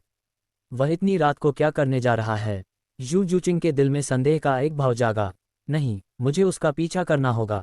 जू जूचिंग ने अपना शरीर पोंछा और अपने कपड़े ढूंढने लगी। अनपेक्षित रूप से उसके कपड़े वुकोंग ने पहले ही छिपा दिए थे, ताकि उसे थोड़ी देर के लिए रोका जा सके और वह जल्दी से टैंग हाउ के साथ मामला सुलझा सके। वुकोंग कुछ देर हवा में उड़ा और अंत में सोटो सिटी के जंगल के बाहरी इलाके में उतरा। बाहर आ जाओ अंकल टैंग। मुझे नहीं लगता कि हम दोनों के बीच आंख में चौली की ज़रूरत है ना? जैसे ही वह इस जंगल वाले इलाके में पहुंचा, वुकोंग ने टैंग हाउ की और आभा को महसूस किया। हालांकि वह उसे नियंत्रित और दबा रहा था, लेकिन वुकोंग आभा के प्रति बेहद संवेदनशील था। वह भला अपने पास छिपे एक टाइटल डोलो को कैसे नहीं पहचानता? पास के जंगल से एक हट्टा कट्टा व्यक्ति बाहर आया। उस व्यक्ति ने एक बड़ा हथौड़ा पकड़ा हुआ था और हर कदम के साथ एक सोल रिंग धीरे धीरे नीचे उतर रही थी। Yellow yellow, purple purple. जब पहली 4 सोल रिंग्स उतरी तो उसका प्रभाव उस पर बहुत ज्यादा नहीं था, बस उसकी त्वचा पर हल्की सी चुभन महसूस हुई। Black black black black. जब ये 4 सोल रिंग्स एक साथ उतरी तो उस पर प्रभाव गहरा था। जब तक अंतिम खून जैसी लाल ब्लड रेड सोल रिंग उभरी, वह सोल पावर के दबाव से घुटनों के बल गिरने को मजबूर हो गया और हाँफने लगा। क्या क्लियर स्काई डोलो है? उसने तेवर सिकुड़े और उसके भीतर से सुप्रीम किंग हैकी की आभा धीरे धीरे फैलने लगी। तभी वह टैंग हाउ की सोल पावर के दबाव को थोड़ा बेअसर करने में सफल रहा। उसने अपना संयम वापस पाया। Talking reason with Tang Hao डोलो, legend of the super Saiyan web novel. Uncle Hao, बहुत समय हो गया। आप अभी भी हमेशा की तरह मजबूत हैं। वुकोंग ने अपने माथे से पसीना पोंछा। उसकी आंखें टैंग हाउ पर टिकी थीं। वह सावधान था कि अगर उसने उन्हें नाराज किया तो कहीं अचानक हथौड़े का वार न हो जाए। तुमने पिछले कुछ सालों में अपने लिए काफ़ी अच्छा किया है, मार्शल सोल हॉल में शामिल होकर। टैंग हाउ का लहजा अंतिम वाक्य के साथ कठोर हो गया। वह खुद को रोक नहीं पाया। उस समय मार्शल सोल हॉल ने उसका शिकार किया था। उसकी पत्नी चली गई थी, एक सोल रिंग बन गई थी और उसके अपने सेट ने कुछ लोगों को खो दिया था। वे उसे अब और नहीं चाहते थे। ये सब मार्शल सोल हॉल की वजह से हुआ था, इसलिए वह उनसे बहुत नफरत करता था। सच तो यह है कि आप मार्शल सोल हॉल को दोष नहीं दे सकते। ये कियान जंग जी की गलती थी। अब जब भी वुकोंग उसके बारे में सोचता है तो वह उसे हथौड़े से मारना चाहता है। वह ये नहीं बताएगा कि क्यों। सब जानते हैं अंकल हाउ मैं किस गुट में शामिल होता हूँ, इससे आपको कोई सरोकार नहीं होना चाहिए, है ना? और मेरे नज़रिए से नॉटिंग एकेडमी मुझे सबसे अच्छे कल्टिवेशन रिसोर्सेज प्रदान नहीं कर सकती थी। 6 साल पहले नॉटिंग एकेडमी में टैंग सन ने मुझसे नाता तोड़ने पर जोर दिया था। मैं कुछ नहीं कर सकता था। हम भाई हो सकते थे, मांस और खून की तरह करीब, जीवन और मृत्यु साझा करने वाले। वुकोंग ने अपना मुंह बनाया और हाथ फैला दिए, यह इशारा करते हुए कि इसका उससे कोई लेना देना नहीं है। जहां तक उस ग्रैंड मास्टर की बात है, हाँ, एक बेकार का इंसान जो केवल बातें करता है और कभी अमल नहीं करता, और उसका व्यक्तित्व पूरी तरह से कचरा है। वह टैंग सन को सिखा रहा है। मुझे लगता है कि वह इसके बारे में भूल सकता है, शायद अपने अगले जीवन में। वुकोंग ने अत्यंत तिरस्कार के साथ कोसा। अब मूल कहानी में जिसने भी बीबी डांग और हुलायना को ठेस पहुंचाई थी, वुकोंग उन्हें लगभग निश्चित रूप से नहीं छोड़ेगा। इससे पता चलता है कि वह कितना अडिग हो सकता है। टैंग सन किसे अपना शिक्षक चुनता है, यह उसका अपना निर्णय है, हमें हस्तक्षेप करने का कोई अधिकार नहीं है। टैंग हाउ की प्रभावशाली और गहरी आवाज़ गूंजी।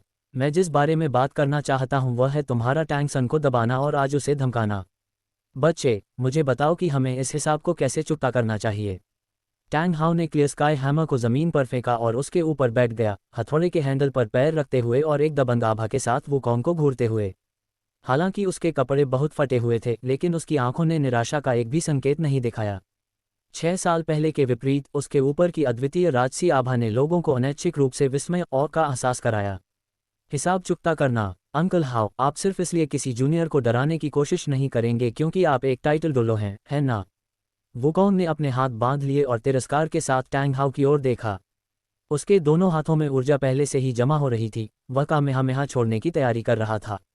उसके डैंशन में संघनित ऊर्जा पहले से ही उसके पूरे शरीर में फैल चुकी थी, बर्स्ट मोड को सक्रिय करने के लिए तैयार थी। किसी भी समय उड़ान भरने के लिए स्काई डांस टेक्निक का उपयोग करना कोई समस्या नहीं होगी। अगर टैंग हाउ ने कोई कदम उठाने की हिम्मत की तो वुकोंग सीधे उसके चेहरे पर कामेहामेहा से प्रहार करेगा। ये पहले जैसा वुकोंग नहीं था। ये कामेहामेहा निश्चित रूप से टैंग हाउ को घायल कर देगा। वुकोंग की वर्तमान ताकत के साथ वह अधिक से अधिक टैंग हाउ के बराबर था। अगर टैंग हाउ ने डिसऑर्डर स्प्लिटिंग विंड हैमर या एक्सप्लोडिंग रिंग का उपयोग किया तो वुकोंग को पिटाई खानी पड़ सकती थी। अब एक 95th रैंक टाइटल डोलो के रूप में वुकोंग लगभग उनके बराबर था, जिसका अनुभव उसने क्रिसैंथेमम डोलो के खिलाफ पिछले युद्ध में किया था। लेकिन टैंग हाउ कोई साधारण 95th रैंक टाइटल डोलो नहीं था। उसने रैंक 89 पर रहते हुए ही रैंक 95 वाले कियान जंग जी को एक ही वार में हरा दिया था। अगर उस समय क्रिसैंथेमम और गोस्ट डोलोज ने अपनी मार्शल सोल फ्यूजन स्किल का उपयोग नहीं किया होता तो बीबी डान को उसे मारने की जरूरत नहीं पड़ती। वुकोंग अब इस बात से चिंतित था कि टैंग हाउ एक्सप्लोडिंग रिंग का उपयोग करेगा।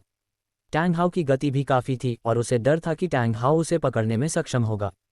है डराना। जब तुम छोटों को मारते हो तो बड़े कर्ज वसूलने आते हैं।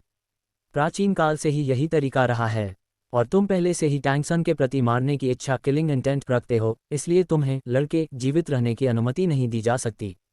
टैंग हाउ अपने वहैमर से खड़ा हुआ, उसे अपने दाहिने हाथ में उठाया और मारने की इच्छा की एक लहर सीधे नीचे उतरी। Slaughter gods domain. वुकोंग इस डोमेन की शक्ति को महसूस करके चौंक गया। अपने भीतर से उसे एक बहुत शक्तिशाली शक्ति का एहसास हुआ, जो असुर गॉड की दैवीय शक्ति होनी चाहिए। जैसे ही स्लॉटर गॉड्स डोमेन खुला, टैंग हाउ का क्लियर स्काई हैमर खून जैसा लाल हो गया। उसने वुकोंग की ताकत देखी थी और जानता था कि उसके पास एक बहुत ही अजीब डोमेन है जो लोगों को तुरंत बेहोश कर सकता है, यहाँ तक कि उच्च पदस्थ टाइटल डोलो भी कुछ हद तक प्रभावित होंगे। इसलिए उसने वुकोंग को एक ही वार में मारने की योजना बनाई।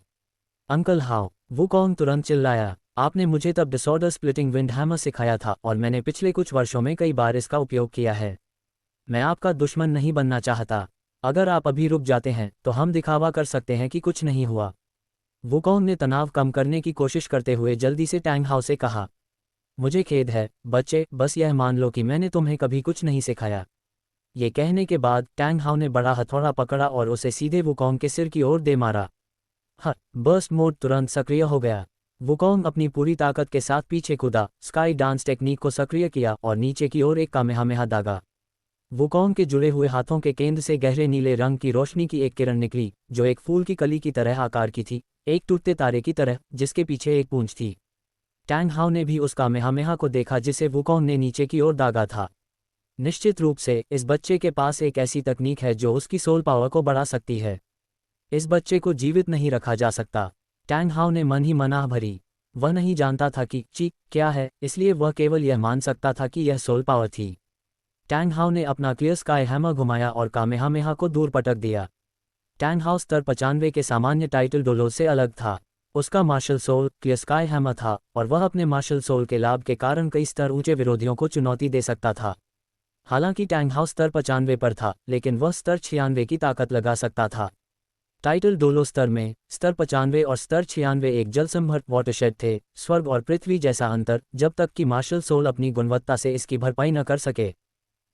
मेरे द्वारा लॉन्च किए गए कामेहामेहा को अब दूर फेंका जा सकता है। ऐसा लगता है कि मैंने अभी भी टैंग हाउ को कम करके आंका है। वुकोंग ने मन ही मन सोचा। गोल्डन कजल, बाहर आओ। वुकोंग ने अपना दाहिना हाथ फैलाया और अपने गोल्डन कजल मार्शल सोल को बुलाया। अंकल हाउ, मैं आपसे आखिरी बार पूछ रहा हूँ। मैं आपका दुश्मन नहीं बनना चाहता। आपने मुझे डिसऑर्डर स्प्लिटिंग विंड हैमर सिखाया जो एक बहुत ही व्यवहारिक कौशल है, इसलिए मैं वास्तव में आपका दुश्मन नहीं बनना चाहता। कृपया पुनर्विचार करें। मैंने आज सुबह कहा था अगर टैंग सन कुछ भी अपमानजनक नहीं करता है तो मैं उसे नहीं मारूंगा। वुकोंग ने गोल्डन कजल को थोड़ा और कसकर पकड़ते हुए जल्दी से आग्रह किया। उसने मन ही मन चुपचाप बुदबुदाया, गोल्डन कजल, बड़े हो जाओ। इस समय गोल्डन कजल बदलना शुरू हुआ। एक छोटे पेड़ जितना मोटा डंडा बन गया, 3 मीटर लंबा और 20 सेंटीमीटर चौड़ा। गोल्डन कजल से निकलने वाली दैवीय ऊर्जा का लाभ उठाते हुए इसने मार्शल सोल को दबा दिया। क्लियर स्काई हैमर की आभा थोड़ी कमजोर होने से खुद को रोक नहीं पाए। तुम बदतमीज, जिस क्षण तुमने सियो सन के प्रति मारने की इच्छा दिखाई, तुम्हारी मृत्यु निश्चित हो गई थी। टैंग हाउ ने वुकोंग की दलीलों को अनसुना कर दिया और क्लियर स्काई हैमर को चलाना जारी रखा, जैसे कि डिसऑर्डर स्प्लिटिंग विंड हैमर की परतें जमा स्टैक कर रहा हो। धिक्कार है, वह डिसऑर्डर स्प्लिटिंग विंड हैमर को स्टैक करना शुरू कर रहा है। बकवास, क्या वह सच में एक फॉरबिडन टेक्निक का सहारा लेने जा रहा है? नहीं, मुझे अपनी ताकत पर विश्वास है। Extra, the protagonist transmigrates into the original डोलो डोलो, legend of the super Saiyan web novel. ये चैप्टर एक एक्स्ट्रा है। इसका मुख्य कहानी से कोई लेना देना नहीं है। डिंग, नायक को मूल डोलो की दुनिया में ट्रांसमाइग्रेट करने के लिए बधाई। क्या मैं अभी जूचिंग के साथ बिस्तर पर नहीं लेटा था? मैं फिर से ट्रांसमाइग्रेट क्यों कर रहा हूँ? और क्या मैं पहले से ही डोलो में नहीं हूँ? होस्ट इस बार मूल उपन्यास डोलो कॉन्टिनेंट में ट्रांसमाइग्रेट करेंगे, न कि उस दुनिया में जिसे होस्ट पहले ही बदल चुके हैं। कृपया वह अध्याय चुनें जहां होस्ट जाना चाहते हैं। 387 चैप्टर 387। मैं वहीं जाना चाहता हूं जहां उनका अंतिम युद्ध होता है। मैं वहां बीबी डांग और कियान रैंक्स्यू को बचाऊंगा, लेकिन अपनी वर्तमान ताकत के साथ मैं पोसाइडन टैंग सन का मुकाबला नहीं कर पाऊंगा। गोकू ने अपनी मुट्ठियां भींची और अपनी अक्षमता पर आह भरी। होस्ट को इस बारे में चिंता करने की जरूरत नहीं है। होस्ट के पहुंचते ही सुपर सायन की पूरी शक्ति प्रकट हो जाएगी। अभी का पोसाइडन टैंग सन ड्रैगन बॉल ब्रह्मांड के हिसाब से 100 की पावर लेवल के बराबर भी नहीं होगा। होस्ट निश्चिंत रहें, आप केवल कमजोरों को कुचलेंगे, बुलिंग द वीक। सिस्टम की आवाज़ सुनकर गोकू को तुरंत उत्तेजना महसूस हुई। हालांकि इस बार का ट्रांसमाइग्रेशन इस दुनिया को प्रभावित नहीं करेगा, लेकिन वह फिर भी दूसरी दुनिया में कियान रैंक्स्यू और बीबी डांग को बचा सकता था। इसे एक नेक काम माना जा सकता था। सिस्टम समा, मैंने फैसला कर लिया है, मैं चैप्टर 387 में जाना चाहता हूँ। टेलीपोर्टेशन की तैयारी, डोलो कॉन्टिनेंट, चैप्टर 387, अंतिम स्थिति।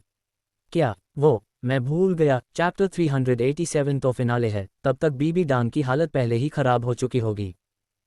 मेरा दिमाग। गोकू ने खुद को थप्पड़ मारा, लेकिन फिर गहराई से सोचने पर उसे एहसास हुआ कि वह शायद अपनी सुपर सायन ऊर्जा का उपयोग करके इसे मिटा सकता है। बीबी डांग उस समय एसूर गॉड की शक्ति के कारण मरी थी। अगर उसे एसूर गॉड स्वॉर्ड से बिना उस शक्ति के वार किया गया होता तो शायद ये कोई समस्या नहीं होती। ट्रांसमाइग्रेट करने की तैयारी, काउंटडाउन। 10, 9, 8, 7, 6, 5, 4, 3, 2, 1। तैयारी पूरी, ट्रांसमाइग्रेशन शुरू। गोकू को अपनी आंखों के सामने अंधेरा छाता हुआ महसूस हुआ और उसने एक टाइम टनल में प्रवेश किया। हेवन डाओ एम्पायर की सीमा पर जलिंग पास की टूटी हुई दीवारें एक बड़े युद्ध के संकेत दे रही थीं। उनके पीछे मार्शल सोल हॉल की सेना अव्यवस्थित थी क्योंकि उनका नेता हार चुका था। दूसरी ओर हेवन डाओ एम्पायर का पक्ष खुशी और उल्लास से भरा था। क्या मैं पहुंच गया? गोकू खड़ा हुआ, अपनी आंखें मलते हुए उसने सावधानी से अपने आसपास का सर्वेक्षण किया। हर तरफ युद्ध का तांडव था। अपनी परिचित की सेंस का उपयोग करते हुए उसने महसूस किया कि यह भूमि तबाह हो चुकी थी, 3 अलग अलग दैवीय शक्तियों डिवाइन पावर्स द्वारा दूषित हो गई थी। लगता है कियान रैंक्स्यू की देवत्व गॉडहुड चकनाचूर हो गई है और सिस्टर डांग भी घायल हो गई होगी। गोकू ने अनजाने में अपनी मुट्ठियां भींची, उसके भीतर एक अनाम आग जल उठी। उसने अपने शरीर के भीतर की सारी शक्ति की सावधानीपूर्वक जांच की और पाया कि जिस डोलो कॉन्टिनेंट की उसने पहले यात्रा की थी, वहां उसके पास ये पूर्ण और शक्तिशाली शक्ति नहीं थी। उसने महसूस किया कि वह केवल अपनी ऊर्जा बढ़ाकर अपने स्तर से ऊपर के लोगों को चुनौती दे सकता है, और युद्ध की प्यास उसे लगातार उकसा रही थी। और जब भी गोकू अपनी की को अपनी पीठ या छाती के केंद्र पर केंद्रित करता, उसके बाल खड़े होने लगते और उन पर हल्का पीला रंग छाने लगता। लगता है सिस्टम ने झूठ नहीं बोला था। मैं वाकई इस समय सुपर साइयन की पूरी शक्ति प्रकट कर सकता हूँ। गोकू ने अपनी आभा ऑरा को छिपा लिया। वह नहीं चाहता था कि टैंग सन उसे पहचान ले। टैंग सन के पास अब 2 देवताओं की उपाधियां थीं और उसकी ऑरा महसूस करने की शक्ति बहुत मजबूत थी। हालांकि गोकू के शरीर में सोल पावर का एक अंश भी नहीं था। इसकी जगह ड्रैगन बॉल्स की ने ले ली थी। जब तक वह अपनी ऊर्जा बढ़ाने वाली कोई हलचल नहीं करता, टैंग सन उसे पहचान नहीं पाएगा। चूंकि अब मेरे पास शक्ति है, डांग जी, मेरा इंतजार करो। मैं तुम्हें बचाने आ रहा हूँ। गोकू ने अपनी ऑरा परसेप्शन को बढ़ाया, टैंग सन की दैवीय शक्ति के उतार चढ़ाव की तलाश की। अंततः जलिंग पास के केंद्र में गोकू ने कई देवताओं की आभा के उतार चढ़ाव को महसूस किया। उनमें से कुछ दैवीय आभाएं असाधारण रूप से धुंधली थीं। वे बीबी डांग की होनी चाहिए, जो पहले से ही घायल थी, और कियान रैंक्स्यू की, जिसका देवत्व टूट चुका था, साथ ही ऑस्कर और निंगरोंगरोंग की, जिन्होंने अभी अभी अपनी मार्शल सोल फ्यूजन स्किल का उपयोग किया था। मैंने उन्हें महसूस कर लिया। गोकू बहुत खुश हुआ। उसने इंस्टेंट ट्रांसमिशन का उपयोग किया और तुरंत उनसे लगभग 5 मीटर दूर एक जगह पर टेलीपोर्ट हो गया। गोकू मूल रूप से उन पर कटाक्ष करना चाहता था, उन्हें दिखाना चाहता था कि वह कितना शक्तिशाली है। उसने सोचा था कि गिरी हुई बीबी डांग को देखकर वह शांत रह पाएगा, लेकिन वह गलत था। बीबी डांग को जमीन पर लेटा हुआ देखकर उसके पेट में एक बड़ा छेद था। हुलायना उसके बगल में रो रही थी, और कियान रैंक्स्यू, जो बीबी डांग का हाथ थामे हुए बेहद थकी हुई दिख रही थी। गोकू के भीतर का गुस्सा पूरी तरह से भड़क उठा। उसकी दुनिया के 2 सबसे महत्वपूर्ण लोगों को पहले ही चोट पहुंचाई जा चुकी थी। गोकू अभी तक अपनी दुनिया में कियान रैंक्स्यू से नहीं मिला था, इसलिए उसके मन में उसके लिए वैसी भावनाएं नहीं थीं, लेकिन यहाँ दृश्य अलग था। टैंग सन अभी अभी सियो वू से अलग हुआ था और बीबी डांग को घूर रहा था। अचानक उससे 5 मीटर दूर एक व्यक्ति प्रकट हुआ, जिससे वह पूरी तरह सतर्क हो गया। ये व्यक्ति कौन है? मैं अपनी दिव्य दृष्टि डिवाइन सेंस से इसे महसूस क्यों नहीं कर पा रहा हूँ? जैसे ही बीबी डांग ने टैंग सन से हुलायना और कियान रैंक्स्यू को बख्शने के लिए कहा, टैंग सन के बोलते ही गोकू का गुस्सा फूट पड़ा। टैंग सन! गोकू अचानक दहाड़ा और उसके आसपास की हर चीज तैरने लगी, जैसे कि गोकू की आभा की ओर खींची चली जा रही हो। किसी को टैंग सन का नाम चिल्लाते हुए देखकर सबकी नजरें गोकू की ओर मुड़ गईं। तुम कौन हो? दाई मुबई ने सबसे पहले पूछा। अपनी लिटिल किटी को दाई मुबई के बगल में इतना संकोची व्यवहार करते देखकर गोकू के दिल की आग और भड़क गई।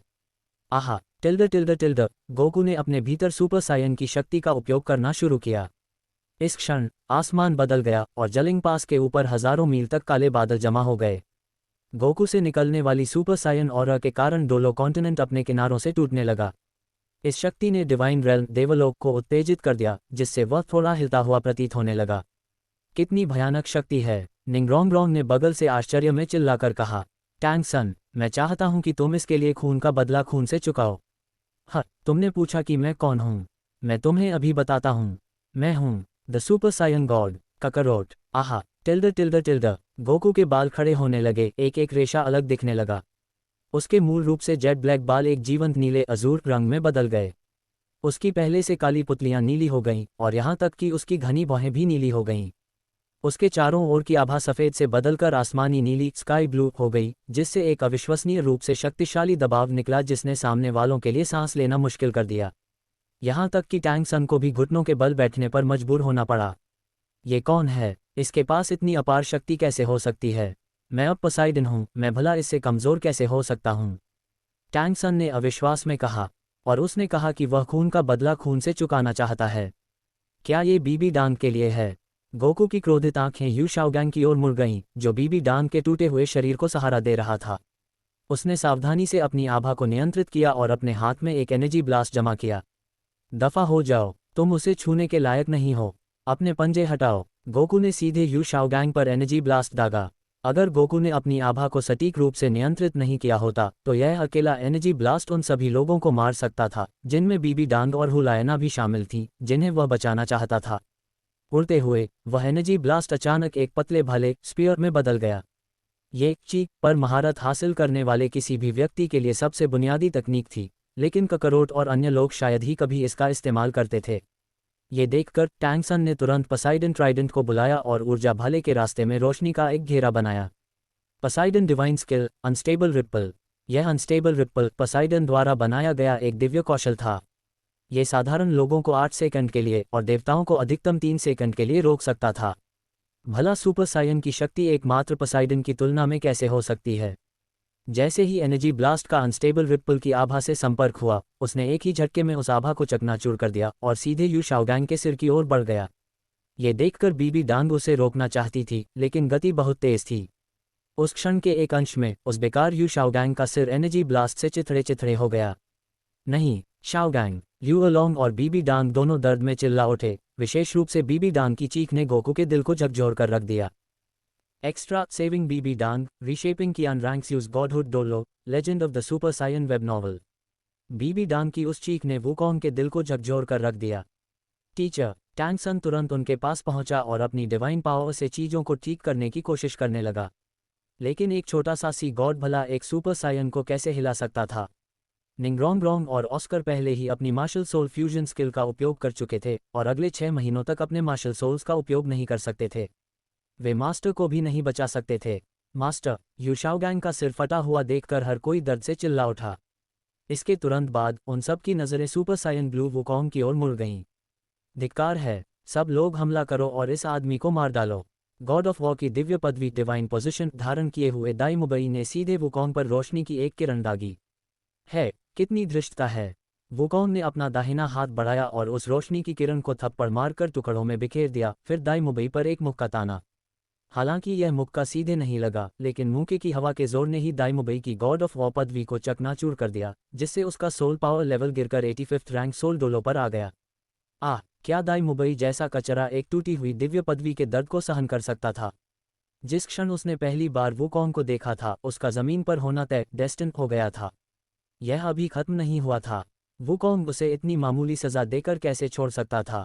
एक अकेला की ब्लास्ट लगा, जिसने तुरंत दाई मुबई को धूल में मिला दिया। मुबई, उसके पास खड़ी जू जूचिंग बहुत तेज दर्द में चिल्लाए। उस एक चीख ने वुकोंग के दिल को लगभग तोड़ दिया। लिटिल किटी, वुकोंग ने मन ही मन सोचा।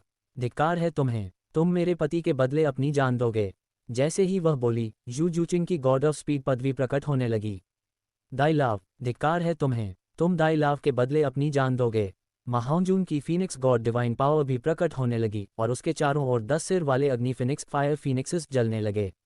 आओ मुझ पर, मैं सब झेल लूंगा। जू जूचिंग ने अपनी पूरी गति का उपयोग किया। अपने देवत्व गॉडहुड को जलाते हुए वह वुकोंग का दिल बाहर निकालने के लिए तैयार थी। ये कहने की जरूरत नहीं है कि अगर उसे रोका नहीं गया तो उसका अंतिम परिणाम कियान रैंक्स्यू जैसा ही होगा। हालांकि जू जूचिंग की वर्तमान गति दूसरों के लिए नग्न आंखों से देखना कठिन था, लेकिन वुकोंग की आंखों में वह एक घोंघे की तरह धीमी थी। बस हार मान लो, वुकोंग ने आह भरी। उसने हाथ बढ़ाकर जू जूचिंग की बांह पकड़ी, उसे पीछे खींचा और धीरे से उसकी गर्दन पर वार किया, जिससे वह बेहोशी की स्थिति में चली गई। दूसरी ओर महाओंजून की किस्मत इतनी अच्छी नहीं थी। फैटी, मैं बहुत समय से तुमसे छुटकारा पाना चाहता था। वुकोंग ने उस पर एक नज़र डाली, तेज गति से महाओंजून के सामने पहुंचा और इससे पहले कि वह प्रतिक्रिया दे पाता, वुकोंग ने एक हाथ से उसका दिल बाहर निकाल लिया। शांति से आराम करो, मुझे दोष मत देना, अपने टैंग सन के पीछे चलने के फैसले को दोष देना। वुकोंग ने अपनी ऑरा सक्रिय की, महाओंजून के देवत्व को पूरी तरह से कुचल दिया। उसने उसके मार्शल सोल को भी चकनाचूर कर दिया, फिर अपना दाहिना हाथ भींचा और सीधे उसके दिल को कुचल दिया। नहीं, दाई मुबई, फैटी, टैंग सन पीछे से यू शाओगैंग के बिना सिर वाले शरीर को गले लगाकर पीड़ा में दहाड़ा। बास्टर्ड, अगर दम है तो मुझ पर आओ, उन्हें चोट मत पहुंचाओ। टैंग सन पीछे से बेबसी में चिल्लाया। तुम, वुकोंग ने टैंग सन को घूरा, लायक नहीं हो। फिर उसने टैंग सन को थप्पड़ मारा, जिससे वह मीलों दूर जा गिरा। उसने फिर सियो वु को गर्दन से पकड़ा और उसे भी टैंग सन के पास फेंक दिया। इस क्षण केवल व्यथित लिऊ अलोंग और बीबी डांग ही बचे थे। ऑस्कर और निंगरोंग, जिनके मार्शल सोल्स का उपयोग नहीं किया जा सकता था, वे अभी भी वुकोंग की ऑरा के दबाव में दबे हुए थे और उठ नहीं पा रहे थे। दोनों सपोर्ट टाइप सोल मास्टर्स थे। वुकोंग ने उन्हें नज़रअंदाज किया और सीधे बीबी डांग के घायल शरीर की ओर बढ़ा और ल्यू अलोंग को एक प्रहार से बेहोश कर दिया। वुकोंग के आने से कियान रैंक्स्यू और हु लायना के मन में बहुत डर भर गया। उन्होंने अभी अभी उस भयानक शक्ति को देखा था जो एक देवता की पदवी को चकनाचूर कर सकती थी।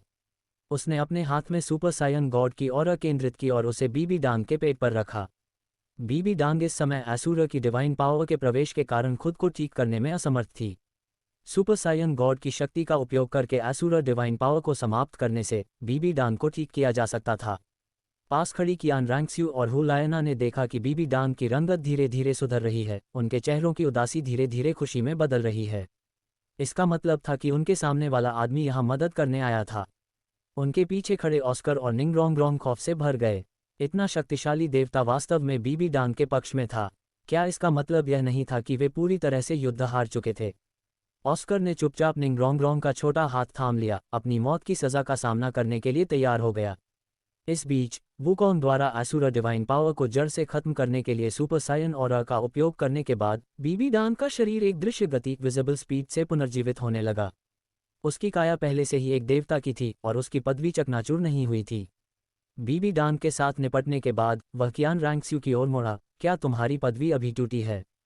वुकोंग ने कियान रैंक्स्यू से धीरे से पूछा। टूटी हुई पदवी और उसके मार्शल सोल को पहुंची क्षति के कारण वह अब बहुत थकी हुई लग रही थी। उसमें वह मोहक सुंदरता नहीं बची थी जो कभी उसके पास थी। हाँ, और तुमने कहा कि तुम सुपर सायन गॉड हो, है ना? मेरी माँ को बचाने के लिए तुम्हारा धन्यवाद, कियान रैंक्स्यू ने ईमानदारी से वुकोंग से कहा। बगल में खड़ी हु लायना भी जल्दी से आगे बढ़ी और वुकोंग से कहा, मेरे प्रिय शिक्षक को बचाने के लिए आपका धन्यवाद। मैं आपकी हमेशा आभारी रहूंगी। है, भले ही आप दोनों ऐसा कहें, लेकिन बीबी डांग शायद इसकी सराहना न करे, वुकोंग ने आत्महीनता के साथ कहा। मैंने अभी उस बेकार यू शाओगैंग को मार डाला है। क्या आपको लगता है कि वह मुझे धन्यवाद देगी? साय, इसे छोड़ो, पहले तुम्हारी दिव्य पदवी को बहाल करने में तुम्हारी मदद करते हैं। वुकोंग ने अपनी इंस्टेंट ट्रांसमिशन की ऑरा परसेप्शन तकनीकों का उपयोग करके भूमि पर बिखरे हुए कियान रैंक्स्यू की दिव्य पदवी के क्रिस्टलीकृत टुकड़ों को इकट्ठा करना शुरू किया। थोड़ी देर के बाद उस स्थान पर एक शक्तिशाली ऊर्जा का उतार चढ़ाव दिखाई दिया जहां टैंगसन और सियोवो को फेंका गया था। अगर वह गलत नहीं था तो इसका मतलब था कि वे फिर से असुर गॉड में विलीन हो गए थे। ऐसा लग रहा था कि यह उनका आखिरी रास्ता था। वुकोंग उन पर कोई ध्यान नहीं देगा। इसके बजाय उसने कियान रैंक्स्यू की दिव्य पदवी को इकट्ठा करने पर ध्यान केंद्रित किया। अंत में पीले रंग की रोशनी का एक शानदार गोला बना और उसने धीरे से उसे कियान रैंक्स्यू के माथे में भेज दिया। इस क्षण कियान रैंक्स्यू का थका हुआ शरीर और चेहरा बदलने लगा। वह असाधारण रूप से सुंदर और आकर्षक बन गई। उसके माथे पर छोटा सा एंजल डिवाइन मार्क बहुत ही प्यारा लग रहा था। इस समय कियान रैंक्स्यू नहीं जानती थी कि वुकोंग का शुक्रिया कैसे अदा करे। उसके सामने खड़े आदमी ने उसकी मां को ठीक किया था, उसकी टूटी हुई दिव्य पदवी को फिर से बनाने में मदद की थी और उसके मार्शल सोल की मरम्मत की थी। बगल में खड़ी हु लायना की आंखें वुकोंग के लिए कृतज्ञता और सम्मान से भरी थीं। बीबी डांग उसके लिए पहले से ही एक मां की तरह थी और इस आदमी ने उसकी मां को बचाया था। वह भला उसका बदला कैसे चुका सकती थी? इस बीच वुकोंग इत्मीनान से खड़ा हुआ और टैंगसन और सियोवू की दिशा में उड़ने लगा। अब उसे बीबी डांग की सुरक्षा के बारे में चिंता करने की जरूरत नहीं थी, क्योंकि कियान रैंक्स्यू वहां उनकी रक्षा के लिए मौजूद थी। यहाँ एक देवता को किसी की रक्षा करते हुए देखकर उसने अंदाजा लगाया कि हेवन डाओ एम्पायर से कोई भी इस दिशा में एक कदम भी बढ़ाने की हिम्मत नहीं करेगा। एक्स्ट्रा ब्रूटली किलिंग टैंगसन डोलो, legend of the super Saiyan web novel. Wukong उस दिशा में बढ़ने लगा जहां टैंगसन और सियोवू को फेंका गया था। इस बीच जमीन पर लेटी बीबी डांग खड़ी हो गई। उसके मन में अब वुकोंग के प्रति तीव्र मारने की इच्छा, किलिंग इंटेंट थी, क्योंकि वह अभी भी यू शाओगैंग को नहीं भूल पाई थी। हालांकि वुकोंग ने आखिरकार उसे बचाया था, इसलिए बीबी डांग ने कोई कदम नहीं उठाया। इसके बजाय उसने चुपचाप अपनी डिवाइन पावर को बहाल किया। बाद में टैंगसन के साथ हिसाब चुकता करने की तैयारी करने लगी। वुकोंग कुछ देर तक धीरे धीरे उड़ा। उसका इरादा टैंगसन के ठीक होने का इंतजार करने का था ताकि उसके साथ एक निष्पक्ष द्वंद्व फेयर ड्यूल लड़ा जा सके। वह उसके विश्वास और उस बुद्धिमत्ता को चकनाचूर करना चाहता था जिस पर उसे इतना गर्व था। यो टैंगसन, लगता है तुम दोनों ने डुअल गॉड फ्यूजन करने के लिए अपनी शक्ति की आखिरी बूंद का इस्तेमाल किया है ना? वुकोंग टैंगसन को देखकर दुष्टता से मुस्कुराया। धिक्कार है, बास्टर्ड, तुमने मेरे साथी और मेरे सबसे प्रिय शिक्षक को मार डाला। तुम अपनी जान से इसकी कीमत चुकाओगे। टैंगसन एक पागल की तरह असुर गॉड स्वॉर्ड को उसकी ओर घुमाने लगा। सिंदूरी रंग की तलवार की ऊर्जा ने हवा की परतों को काट दिया और जमीन के भी टुकड़े टुकड़े हो गए। सिर्फ हाथ की सफाई का एक मामूली खेल और तुम एक उस्ताद के सामने दिखावा करने की हिम्मत करते हो। अपने बाएं हाथ में ऊर्जा जमा करते हुए उसने असुर गॉड पावर की तलवार की सारी ऊर्जा को थप्पड़ मारकर हटा दिया। ये देखकर टैंग सन ने अपनी पूरी शक्ति लगा दी, अपनी डिवाइन पावर को जलाने की तैयारी की, अपनी सारी ऊर्जा को अपने डोमेन पर केंद्रित किया, इस उम्मीद में कि वह इस पहलू में वुकोंग पर बढ़त हासिल कर सके। वुकोंग हालांकि पूरी तरह से बेफिक्र था, एक पुराने कुत्ते की तरह अपनी जगह पर अड़ा रहा। चाहे टैंग सन ने वुकोंग को दबाने के लिए कितनी भी शक्तिशाली असुर डिवाइन पावर क्यों न छोड़ी हो, वह सब वुकोंग की सुरक्षात्मक आभा प्रोटेक्टिव औरत से टकराकर वापस लौट गई। टैंग सन के हाथ में अब असुर डेमन स्वॉर्ड थी, जिसके पास डोलो की दुनिया के इस मोड़ पर सबसे उच्च शारीरिक आक्रमण शक्ति फिजिकल अटैक पावर थी।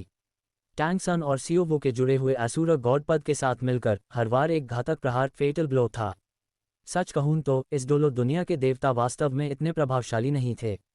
टैंग सन की मूल दुनिया ज्यादा से ज्यादा निम्न स्तरीय मार्शल आर्ट वाली थी। ऐसी दुनिया में भी टीयर्स ऑफ द ग्वानियन जैसे हिडन वेपन्स के पास देवताओं को मारने का मौका था, जिससे पता चलता था कि इस दुनिया के देवता कुछ हद तक साधारण थे। इसके अलावा उसके मिस्टीरियस हेवन स्किल को देखते हुए यह एक निम्न स्तरीय मार्शल आर्ट की दुनिया में बनाया गया कौशल था। वह एक मार्शल आर्ट की दुनिया से आकर फैंटेसी दुनिया के लोगों को भला कैसे हरा सकता था। भाड़ में जाओ। टैंग सन का चेहरा गुस्से से विकृत हो गया था। उसने अपने हाथ में असुर गॉड स्वॉर्ड को कसकर पकड़ा हुआ था और तलवार की नोक वुकोंग की छाती को भेदने से कुछ ही इंच दूर थी। यहाँ तक कि उसके शरीर की 10,000 ईयर सोल बोन्स भी काम कर रही थीं। गुरुत्वाकर्षण और सुस्ती, ग्रेविटी एंड स्लोनेस, वह डोमेन जो उसे स्काई अजूर बुल पाइथन और टाइटन जायंट एप की 100,000 साल पुरानी सोल बोन्स के बलिदान से मिला था। क्या इस तथाकथित ग्रेविटी और स्लो डोमेन ने पूर्ण सुपर सायन पर कोई दबाव डाला? बिल्कुल नहीं। क्या इन दो डोमेन्स के कारण शरीर में होने वाली देरी किंगकई के ग्रह के गुरुत्वाकर्षण से अधिक है? क्या ये बुल्मा द्वारा बनाई गई ग्रेविटी चेंबर के गुरुत्वाकर्षण से अधिक है? क्या मजाक है? वुकोंग ने धीरे से आह भरी, अपना दाहिना हाथ बढ़ाया और 2 उंगलियां ऊपर की। चटाक क्रैक, उसने सीधे असुर गॉड स्वॉर्ड की धार को पकड़ लिया और अपने हाथ से एक की ब्लास्ट दागा, जो सीधे टैंग सन की छाती पर लगा। पीएफएफ टिल्डर, टैंग सन ने मुंह से खून की उल्टी की ब्लास्ट की मार पड़ते ही असुर गॉड मोड बिखर गया। तुरंत टैंग सन, जो अभी अभी असुर गॉड बना था, 2 लोगों में बढ़ गया। सियोवो, जो फ्यूजन से जबरदस्ती अलग हो गई थी, बगल में लेटी हुई थी। ऐसा लग रहा था कि उसकी आत्मा का मूल सोल ओरिजिन गंभीर रूप से क्षतिग्रस्त हो गया था। उसका चेहरा पीला था, लेकिन उसमें जीवन का एक अंश अभी भी बाकी था। सियोवो, टैंग सन बेबसी से चिल्लाया जब उसने गंभीर रूप से घायल सियोवो को देखा। चूंकि टैंग सन के पास अभी भी सी गॉड पद का आशीर्वाद था, इसलिए हालांकि उसे बहुत बड़ी चोट लगी थी, लेकिन अपनी चेतना बनाए रखना उसके लिए कोई समस्या नहीं थी। वुकोंग ने उपहास किया। उसने एक कदम आगे बढ़ाया, जमीन पर लेटे टैंग सन के सामने गया, धीरे से नीचे झुका और अपना दाहिना हाथ बढ़ाकर टैंग सन के बाल पकड़ लिए। क्या दर्द हो रहा है? क्या तुम विशेष रूप से बेबस महसूस कर रहे हो? क्या तुम विशेष रूप से मुझे मारना चाहते हो? चिंता मत करो, मैं तुम्हें इतनी आसानी से मरने नहीं दूंगा। टैंग सन का सामना करते समय वुकोंग के चेहरे पर हमेशा एक मुस्कान रहती थी, लेकिन वह मुस्कान विचलित करने वाली लग रही थी। मैंने कभी नहीं सोचा था कि मौत किसी के लिए सबसे अच्छी सज़ा है। सबसे अच्छी सज़ा तो उसे मौत की कामना करने पर मजबूर कर देना है। वुकोंग ने टैंग सन के हाथ पर पैर रख दिया। बास्टर्ड! इस हरकत ने भी टैंग सन को असहनीय पीड़ा पहुंचाई। आओ, अपने हिडन वेपन्स का इस्तेमाल करो। वुकोंग फिर से टैंग सन के पीछे गया और उसके पैर तोड़ दिए। आओ, अपने गोस्ट शैडो परप्लेक्सिंग ट्रैक का इस्तेमाल करो। ये सब करने के बाद वुकोंग लगभग उन्माद फ्रेंजी की स्थिति में था। धिक्कार है, तुम इस तरह के नीच व्यवहार के साथ खुद को देवता कैसे कह सकते हो? टैंग सन पागलों की तरह चिल्लाया। देवता केवल थोड़े अधिक शक्तिशाली प्राणी हैं। अंततः उनका मूल अभी भी मानव ही है, बस एक अलग जगह पर। ऐसा ढोंग क्यों करना? वुकोंग ने टैंग सन का सिर पकड़ा और उसे जोर से जमीन पर पटक दिया। तुरंत टैंग सन ने खून की उल्टी की और यहाँ तक कि उसके कई दांत भी टूट गए। हालांकि मैं एक सुपर सायन गॉड हूँ, मेरे पास कोई देवत्व गॉडहुड नहीं है, लेकिन मैं आज़ादी से रहता हूँ। तुम लोग देवता बनने के बाद तुम सबको गॉड रेल्म में जाना पड़ता है। तुम उस जमीन के छोटे से टुकड़े के आसपास कब तक भटक सकते हो? हर दिन तुम्हें उन देवताओं से सावधान रहना पड़ता है जो तुमसे ज्यादा शक्तिशाली हैं और वे तुम्हारे साथ क्या कर सकते हैं। इसे ही देवता कहा जाता है। वे नश्वर दुनिया के मामलों में हस्तक्षेप नहीं करते, लेकिन उनके लोगों का क्या? वे लोग जो इन सड़े हुए देवताओं में विश्वास करते हैं, पीढ़ी दर पीढ़ी उनके लिए अगरबत्ती जलाते हैं और उन्हें विश्वास की शक्ति की निरंतर आपूर्ति प्रदान करते हैं। लेकिन देवता कुछ जगहों पर तो सालों तक आपदाएं आती हैं, युद्धों ने अनगिनत लोगों को मार डाला है, और न जाने कितने परिवार अलग हो गए हैं, परिवार तबाह हो गए हैं, और आम लोग निराशा की कगार पर हैं, देवताओं को पुकार रहे हैं। लेकिन देवता, क्या वे आए? कुछ देवता तो आसुर गॉड और लुओ शाह गॉड की तरह हैं, जिन्होंने सिटी ऑफ स्लॉटर जैसी जगहें बनाई हैं, जहां सभी जीवित प्राणियों का वध किया जाता है। क्या ये कुछ ऐसा है जो एक देवता को करना चाहिए? टैंग सन तुरंत अवाक रह गया। जब वह सी गॉड आइलैंड गया था तो उसका सामना समुद्री लुटेरों से हुआ था, लेकिन जब वह सी गॉड के क्षेत्र में पहुंचा तो देवताओं ने उनकी रक्षा नहीं की। हाँ, भले ही वे सी गॉड के विश्वासी न हो, लेकिन तट पर रहने वाले मछुआरे तो थे, है ना? सी गॉड का क्या हुआ? उन्होंने कभी समुद्री लुटेरों के मामलों को नहीं संभाला।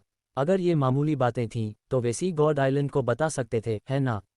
क्या समुद्र उनका क्षेत्र नहीं था? क्या इससे काम चला? बिल्कुल नहीं। तो टैंग सन, मैं तुम्हें मौत की दुआ मांगने पर मजबूर करने जा रहा हूँ, वुकोंग ने टैंग सन से ठंडक के साथ कहा। फिर वह तुरंत खड़ा हो गया, अपनी आभा का उपयोग करके अपने हाथ पर ब्लैक वुकोंग की तरह एक हाथ की तलवार हैंड ब्लेड बनाई, टैंग सन के हाथ पैर काट दिए और 4 सोल बोन्स निकाल लिए। टैंग सन पूरे समय पीड़ा से चिल्ला रहा था। है, अगर मुझे यह नहीं पता होता कि टॉसो बोन और स्कल निकालने के बाद तुम मर जाओगे, तो मैंने उन्हें बहुत पहले ही निकाल लिया होता।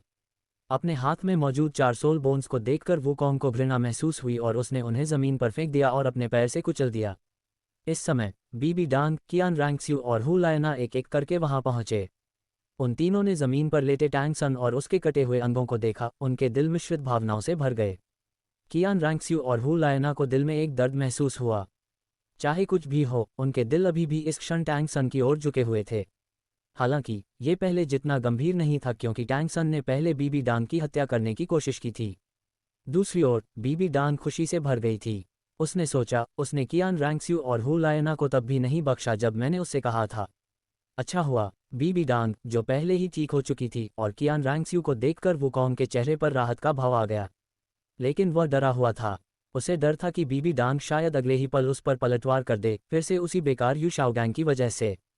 टैंग सन, अब मैं तुम्हें अनुभव कराऊंगा कि मौत से भी बदतर होने का क्या मतलब है, वुकोंग ने ठंडक के साथ कहा। तुम क्या करना चाहते हो? टैंग सन की आवाज़ फटी हुई थी। वुकोंग ने उसे कोई जवाब नहीं दिया, इसके बजाय वह धीरे धीरे सियोवू की ओर बढ़ा। उसने सीधे उसे उठाया और मार्शल सोल एम्पायर के एक सैनिक को इशारा किया, उसे पास आने का संकेत दिया।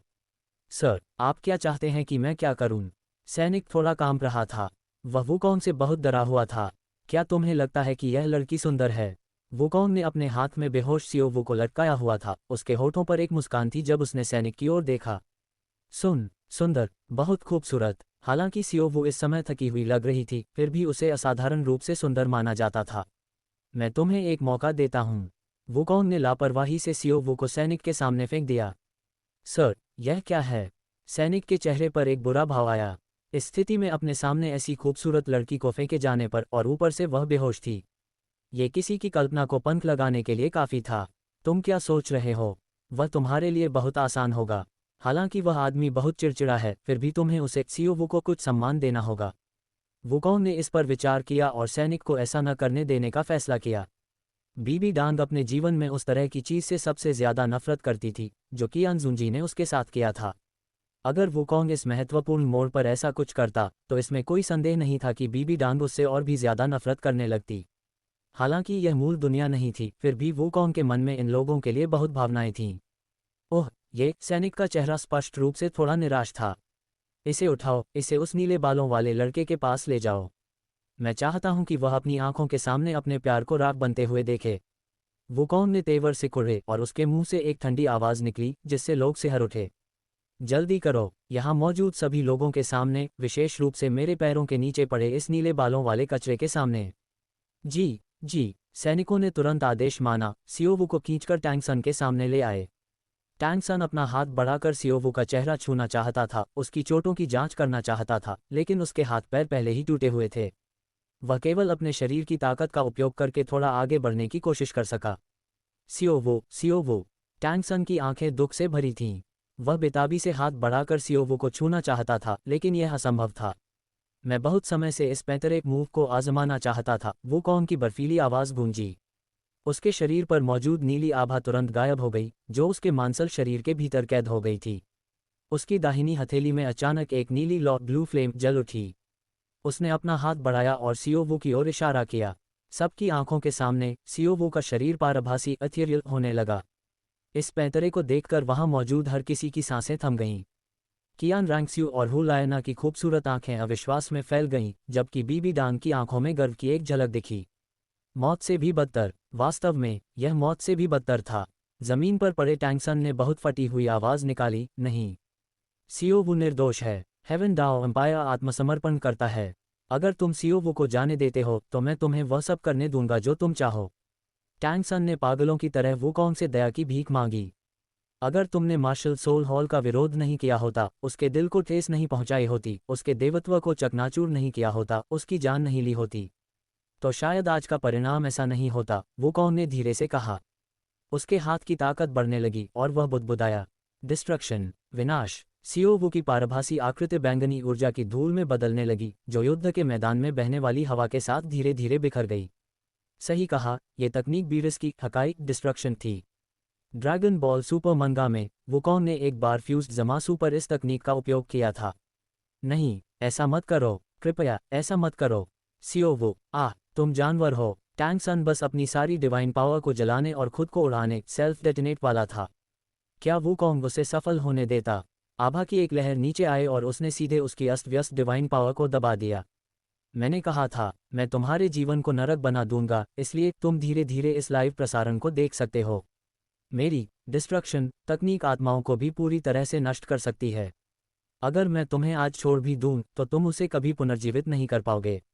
वुकोंग के शब्दों ने टैंगसन को हिलाकर रख दिया।